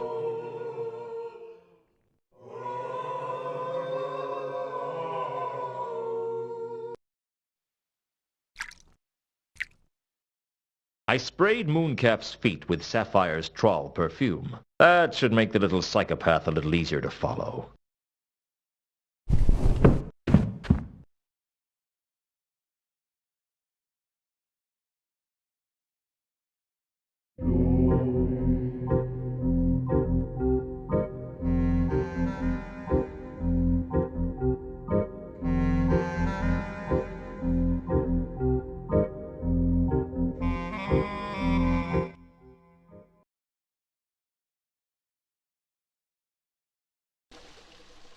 Sapphire's perfume cut through the stench of the river like a trawl wading through a dwarf street rally. The bright reek led into the shades, the oldest and most dangerous part of the city.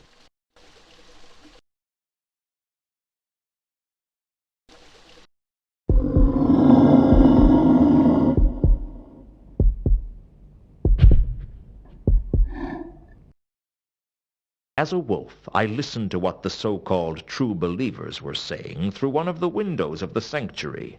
Greetings, brethren. I call to order this extraordinary general meeting of the secret cabal of the true believers of Anu Anu. You smell nice tonight, boss. What? What is that? KC2? What are you blathering about, Foyd? Anyway, I see we're all present. Therma not present, boss. Therma has to keep a low profile at the moment. Do not concern yourselves with her absence. Why should Therma have such special status? I have important business of my own to be doing, and these interruptions aid no one. Quiet, satrap. Mooncalf wouldn't have called us together if it wasn't important. Indeed not. There is an investigator, a Mr. Luton, who's been asking worrying questions. I think he may know about Nylonethatep. I do now. I still say this is madness. There must be a better way to glorify our beloved Anu Anu without taking such risks. You always were the spineless one, Coombe. Silence, Kondo. As chairman, I will not permit such disputes when the meeting of true believers has just been called to order. When can we have a dispute? It can wait until we reach any other business.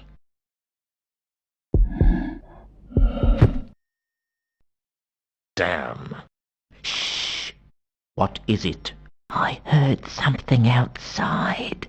They say bravery is what tells the men from the boys. Well, I was a wolf, so I figured I could be brave and still run away.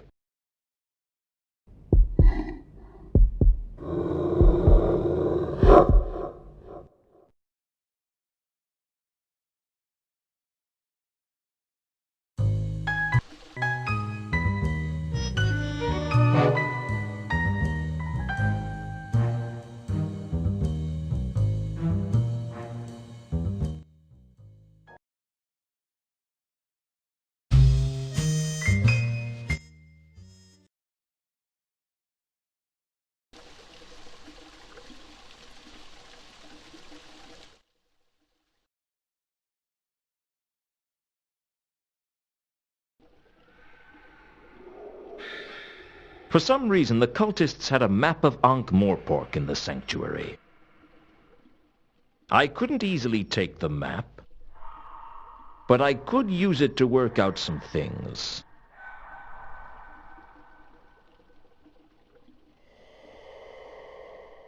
The sanctuary was decorated with a strange and disturbing fresco. Closely examining the fresco, I could see that one of the symbols made a frequent appearance. The recurring symbol on the fresco was like a distorted star with an eye in the center. I wasn't sure what it was. I made a sketch of the symbol in my notebook.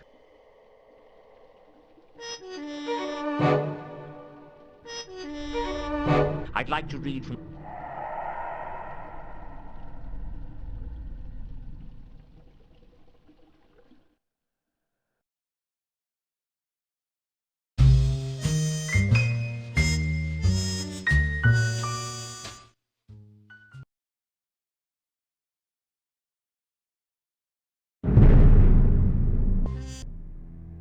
Who would Sir like to see this time? I'd like to use the library again. Very well. I will show Sir the way, since it seems the labyrinthine corridors of this vast edifice are beyond Sir's meager navigational skills.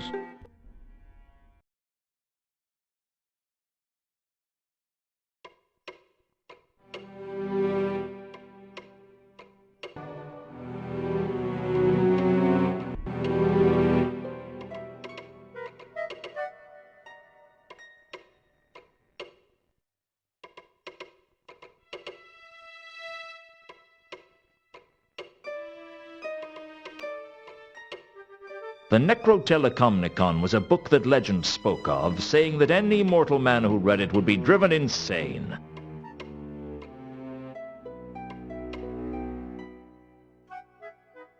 I learnt about it from a copy of Necrotelecomnicon discussed for students with practical experiments that I found in the library. In this tome there is a description of the old dark gods of the Disc, including the terrible laddering holler, Nylonathotep. Apparently, Nylonathotep was once summoned by a series of 8 murders forming a perfect octagram, focused at the center of the Circle C, thus releasing it from the sunken city of Leshp, where he was trapped, along with drunken Cthulhu Bapalulu. The book speculated about the whereabouts of Nylonathotep now, but beyond him being safely imprisoned somewhere around the Circle C, it drew no conclusions.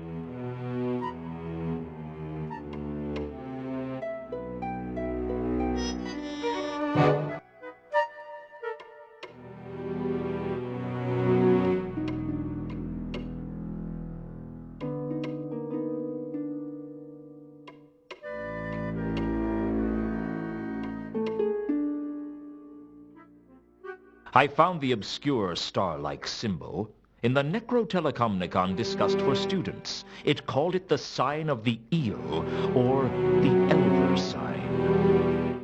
It was apparently a protective ward against some of the older, darker gods of the Discworld. The tome also explained how to inscribe one, the order of tracing being very important. Not that I believed any of this mumbo-jumbo, but hey, you can't afford to be too careful, right?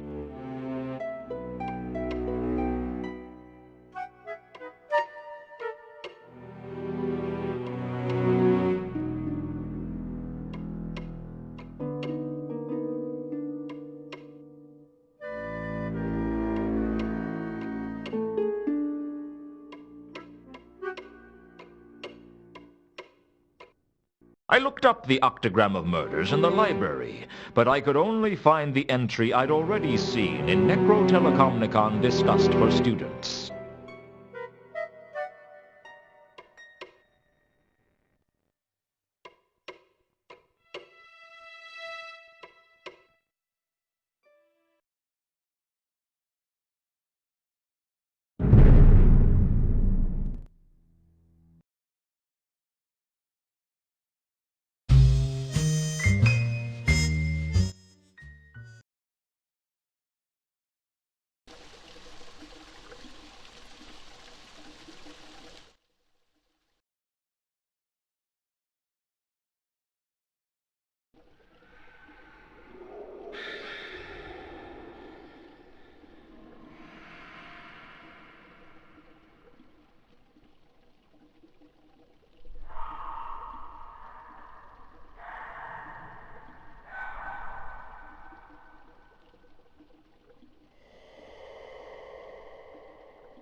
The murders were marking out a perfect octagram, just like the one that had been used to free Nylonathotep from sunken Leshp centuries ago.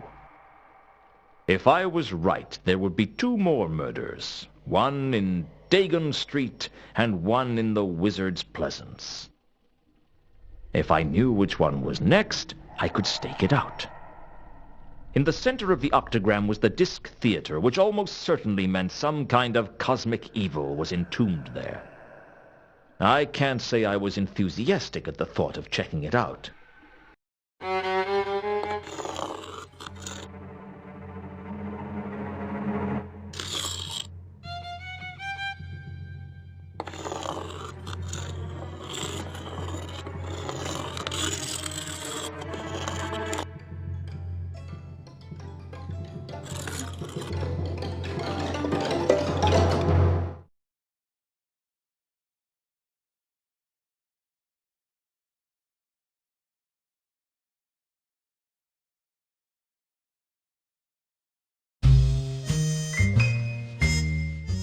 Dagon Street was a small, inconsequential alley in downtown Moorpork.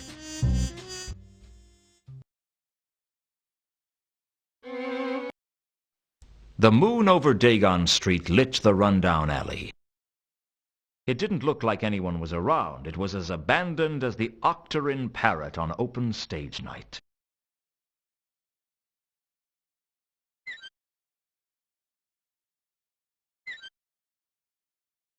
The abandoned fish bar was boarded up tight. I couldn't pull the boards off with my hands.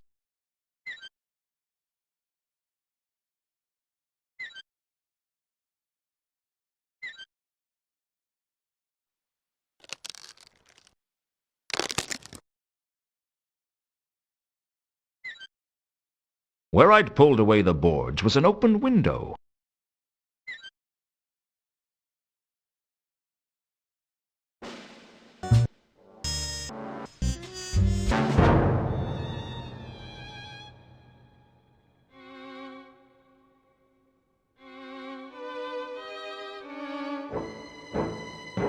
The fish bar was littered with assorted debris. Amongst the debris, I found a bone that seemed a little out of place.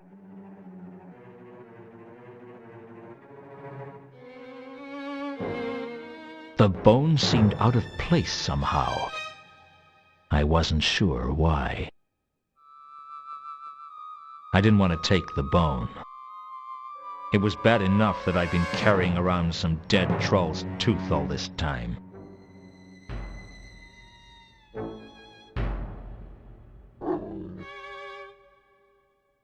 There was a disturbing dark magenta scent in the fish bar, something that resonated with cosmic evil. It scared me. It scared me that anything could have such a disturbing scent, and it scared me that I could tell what color cosmic evil was.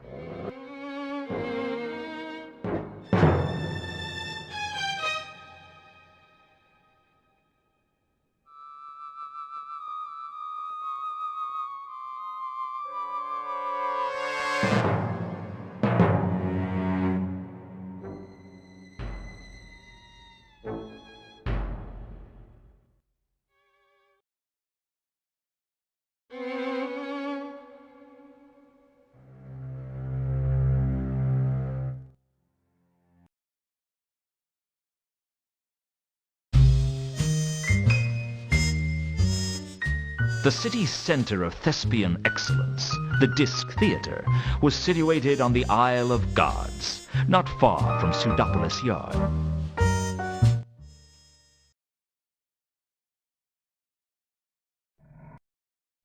Everyone on the disc knows the legend of Eleanor of Tzot. Or at least everyone knows a legend of Eleanor of Tzot. Or Krinix. Or El Harib. Ask most people and they'll tell you that she was the cause of the Tzotian Wars. Of course, ask most people and they'll tell you the patrician is a kind and benevolent man. Never trust what most people tell you. The real cause of the Tzotian Wars was a little-known goddess called Errata.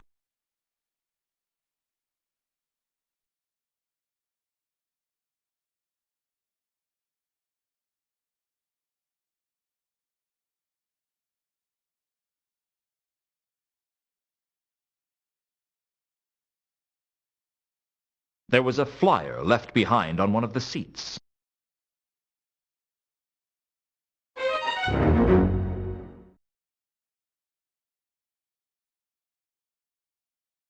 The 8 plays in sequence were The Happy Prince of Copperhaven, Antilogy and Cleopatra, Kensington, The King of Ankh, The Leering King, The Tyrant, Truculus and Cressylic, and Titus Diplodocus.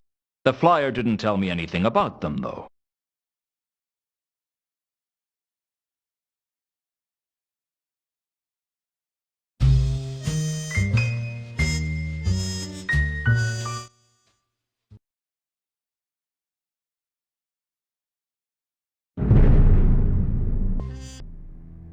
Who would Sir like to see this time? I'd like to use the library again. Very well. I will show Sir the way, since it seems the labyrinthine corridors of this vast edifice are beyond Sir's meagre navigational skills.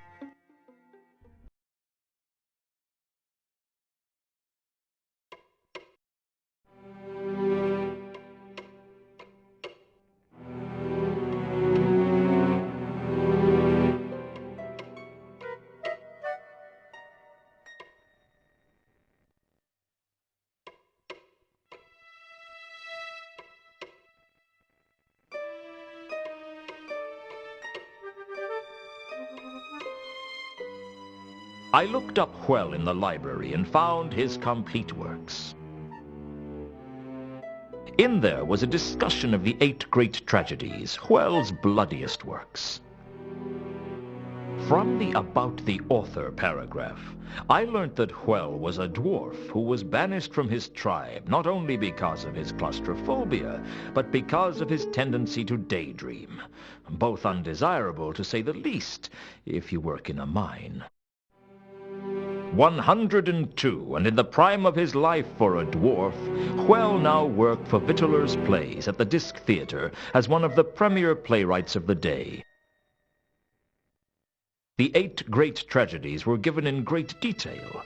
8 plays, each with a collection of murders, usually with one more particularly gruesome or grotesque than the others, presumably for use in publicity trailers. The publicity trailers helped draw people into the theater by being towed around town to display posters. There was something suspiciously familiar about some of those murders.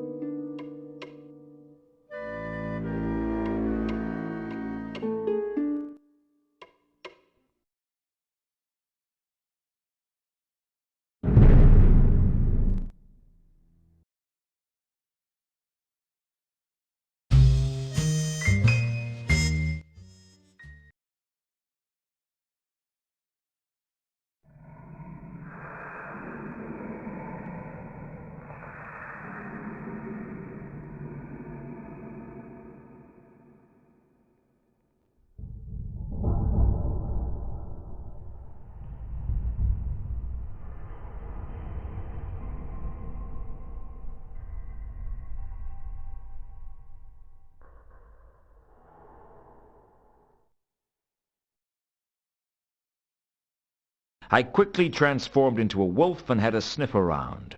There was an eerie, dark magenta scent in the theater.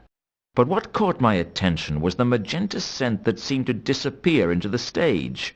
My murderer had been here.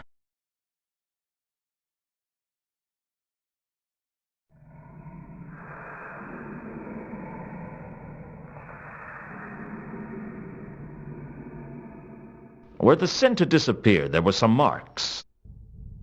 I couldn't quite make them out, but they seemed to be a definite shape of some kind.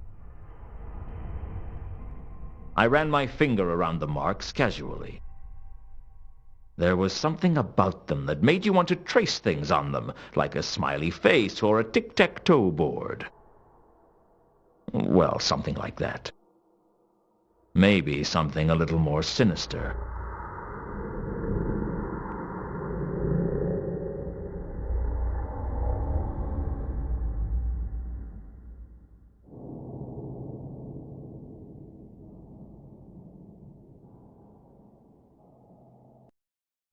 I traced the sign of the eel across the marks, exactly as I'd learned how to do in the Libraris Apocrypha. There was a faint click, and the next thing I knew, there was a passageway under the stage.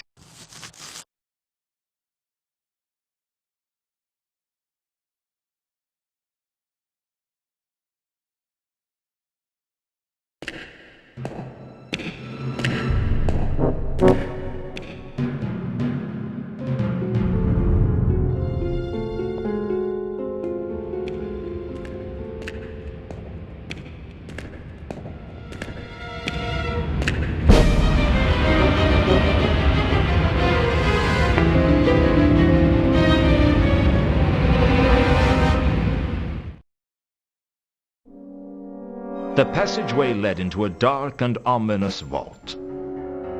The whole sepulchral temple seemed to be formed from curves and angles that would give geometry teachers nightmares.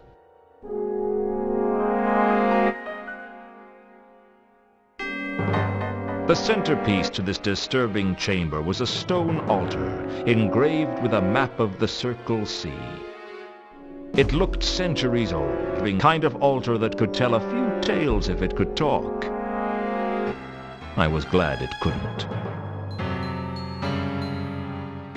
The map of the Circle Sea seemed to be the only interesting feature of the altar.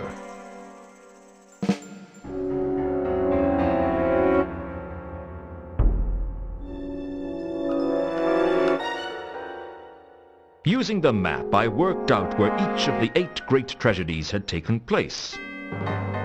They made an octagram out where the edge, just like the counterweight killings did in Ankh-Morpork. I could match each of the tragedies to one of the murders, and the positions corresponded precisely. I knew that someone was going to get dragged to death from the Wizard's Pleasance, and that some unlucky fellow was going to get eaten in Dagon Street. I had a feeling I knew what had bothered me about the bone in the fish bar now. It was a human femur. That meant there was only one murder to go, and that it would take place at the Wizard's Pleasance.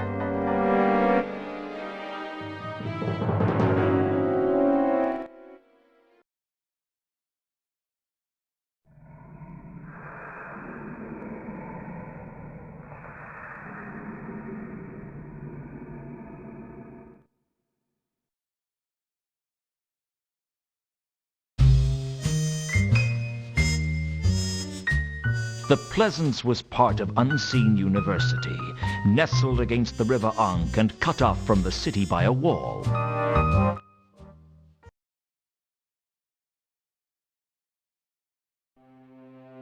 The Wizard's Pleasance was a small, newt-haunted meadow in a horseshoe bend in the Ankh, inside the grounds of the Unseen University, separated from it but connected to the university gardens by the Bridge of Sighs. On summer evenings, if the wind is blowing towards the river, it is a nice area for a stroll.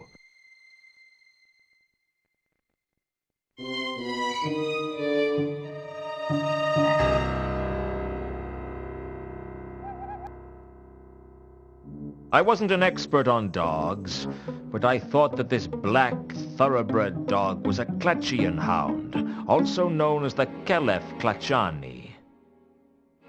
Small, proud, and ruthless, the Kelef Klatchani were prized by dog breeders throughout the Circle Sea. What this one was doing out on the streets was anyone's guess. I thought about petting the dog, but there was something about the way he looked that made me think twice, maybe even 3 times about it.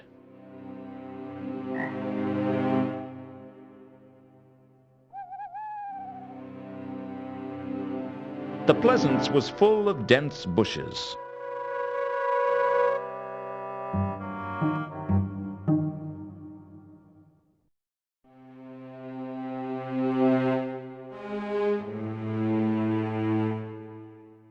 I didn't know how long I'd have to wait until something happened, but it turned out to be less than I thought.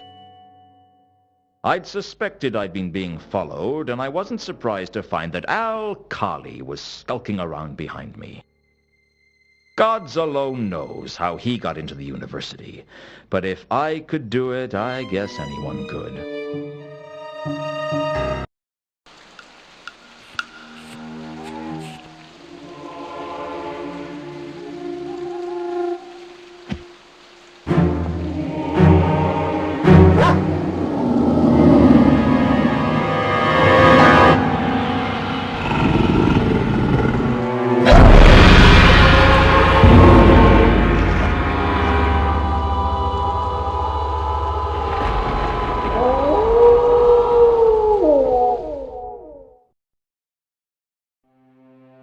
It was over in seconds.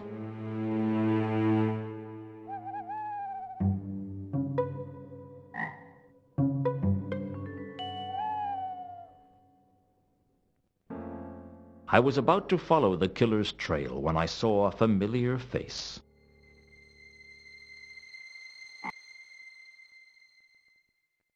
Why did you carry on with the case, Luton? Too many people told me to stop. I was hoping it wouldn't come to this. I like you, Luton. It didn't have to be this way. So you're behind this, are you? I'm just a servant. My master, Anu, is behind this. That beast is Mooncalf's god? Mooncalf didn't start this cult. I did. When the last human worshippers of Anu had passed on, leaving only an empty temple in their wake, the cult lived on among the lycanthropes. My late husband got me involved, and I came back to Ankh-Morpork to arrange everything. Came back? I thought you'd realize, Luton. I'm Therma. It figures. You killed Malachite, didn't you? I didn't kill any of them. My master did that. We just arranged everything for him. He's stronger when we gather together and pray. You were in the Temple of Small Gods each time there was a murder. It was a perfect alibi. Why was Malachite looking for you? I'm his sister. His sister? Hands up who can spot the big problem here. I was adopted by Mr. and Mrs. Karst. They named me Therma, and Malachite and I grew up together. What happened? It's a tough life when you're a poor troll, and tougher still when you weren't born a troll. I used to sit at the table eating bread, while the rest of the family was chewing cold sandwiches. That kind of thing leaves its mark on a girl. My heart bleeds for you. Malachite and I broke into the von Uberwald mansion and made off with some of the Count's valuables, including that pendant you've been carrying around. And that jeweled box in the carriage that presumably held the asp that poisoned Reagan. That's right. How did you and Malachite get separated? He got caught, but he didn't tell the watch about me. I thought I'd seen the last of him. I sold most of what I got, and I was living off it comfortably.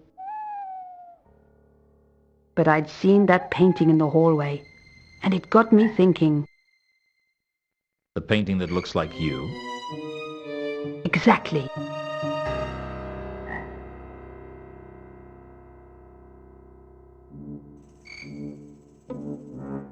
I went back to Uberwald with him, changed my name to Carlotta, and my life as a troll was forgotten.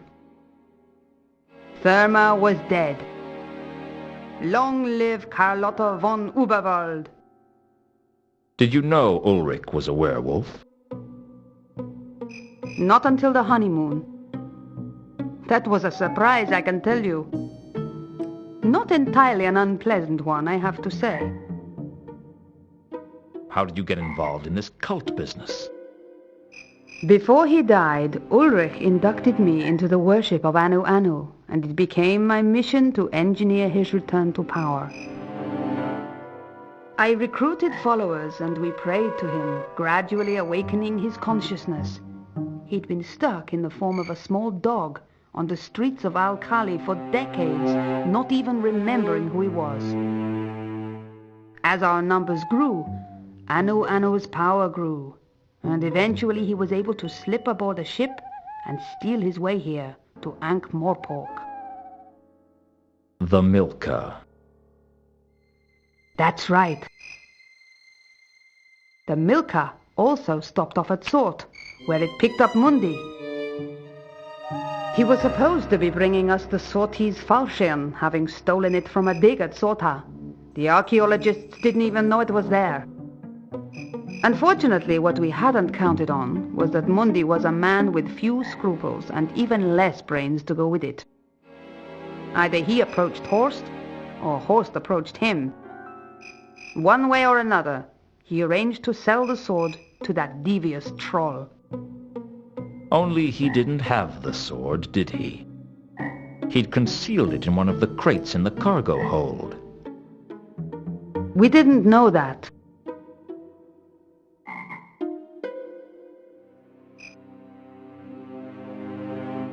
That's why I hired you to find him. And when I did, your cult killed him. Only you'd expected the sword to be with him. And by the time he was dead, it was too late to ask him where he'd put it. We couldn't believe our luck when you found the sword for us after Mundi's death. I'm sorry that my master had to stab you to get it. Did you know I was going to get killed? Was that why you made me into a werewolf? I suspected that things would get a little rough for you, and I believed you were too valuable an asset to waste. I'm flattered. And the counterweight killings were your cult attempting to summon Nyarlathotep by mimicking the way he was summoned before. I don't get it. With the falchion, my master can defeat the lathering horror again, and he will grow in power, ascending to the ranks of the most powerful gods, where he belongs. That's all very well, but a lot of people died for that dream. You can't just go around killing people whenever the notion strikes you. It's not polite. What are the lives of a few people against the prize? Reagan knew, didn't he? Or at least suspected. I don't know what he actually knew, but he suspected a lot. He'd been blackmailing me for weeks. He had to go. Why are you telling me all this? It's customary for the villain to explain his evil schemes when the hero is captured. I'm no hero, and you're no villain either. We're just people. You know it's not too late, Luton. Join us. Join your cult. What happens if I refuse? There's no point in refusing. It's already too late to stop the summoning of Nyarlathotep. Al-Khali was the 8th murder. Even now, the other cultists are gathering at the focal point for the invocation. That would be the temple under the Disc Theater, I take it. You're good. I'll give you that. Let's go, or we'll miss the pre-summoning. What if I try to stop you? Like I said, it's already too late for that. Join us, Luton. You know it's the only choice. I could kill you and make a run for it. You wouldn't hurt me, would you, Luton? After all we've been through. You arranged the murder of your own brother, and you'd have me killed too if I got in the way. So what? In this world, you get one chance at happiness. You may be right. All right, I'll go along with this for now. But I'm not making any promises for the future. That's good enough for me.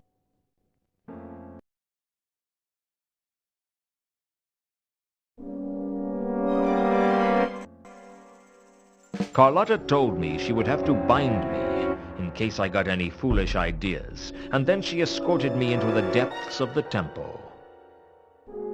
It looked like the whole crowd was there. As well as Carlotta, I recognized Mooncalf and Warb, the wizard from Saturnalia. 8 of them in all, one for each person on the list. But my attention was drawn to the hulking mass of Anu Anu and the golden sword that he was wielding like it was a toothpick. It begins. Take your places, people. Everyone remember your lines. Nylonefatep. Who summoned thee? In accordance with the ancient pacts, we have made 8 sacrifices in the manner prescribed. Come to us. I was filled with an overwhelming sensation of dread. I guess summoning rituals have that effect on me. It is here! Now I command you, by the power of the fashion, to bend to my will. Bend to my will, I command thee. I hold the fashion. You will obey me. I got the impression that that wasn't supposed to happen. The next thing I knew, the temple was coming apart at the seams, and rocks were falling everywhere.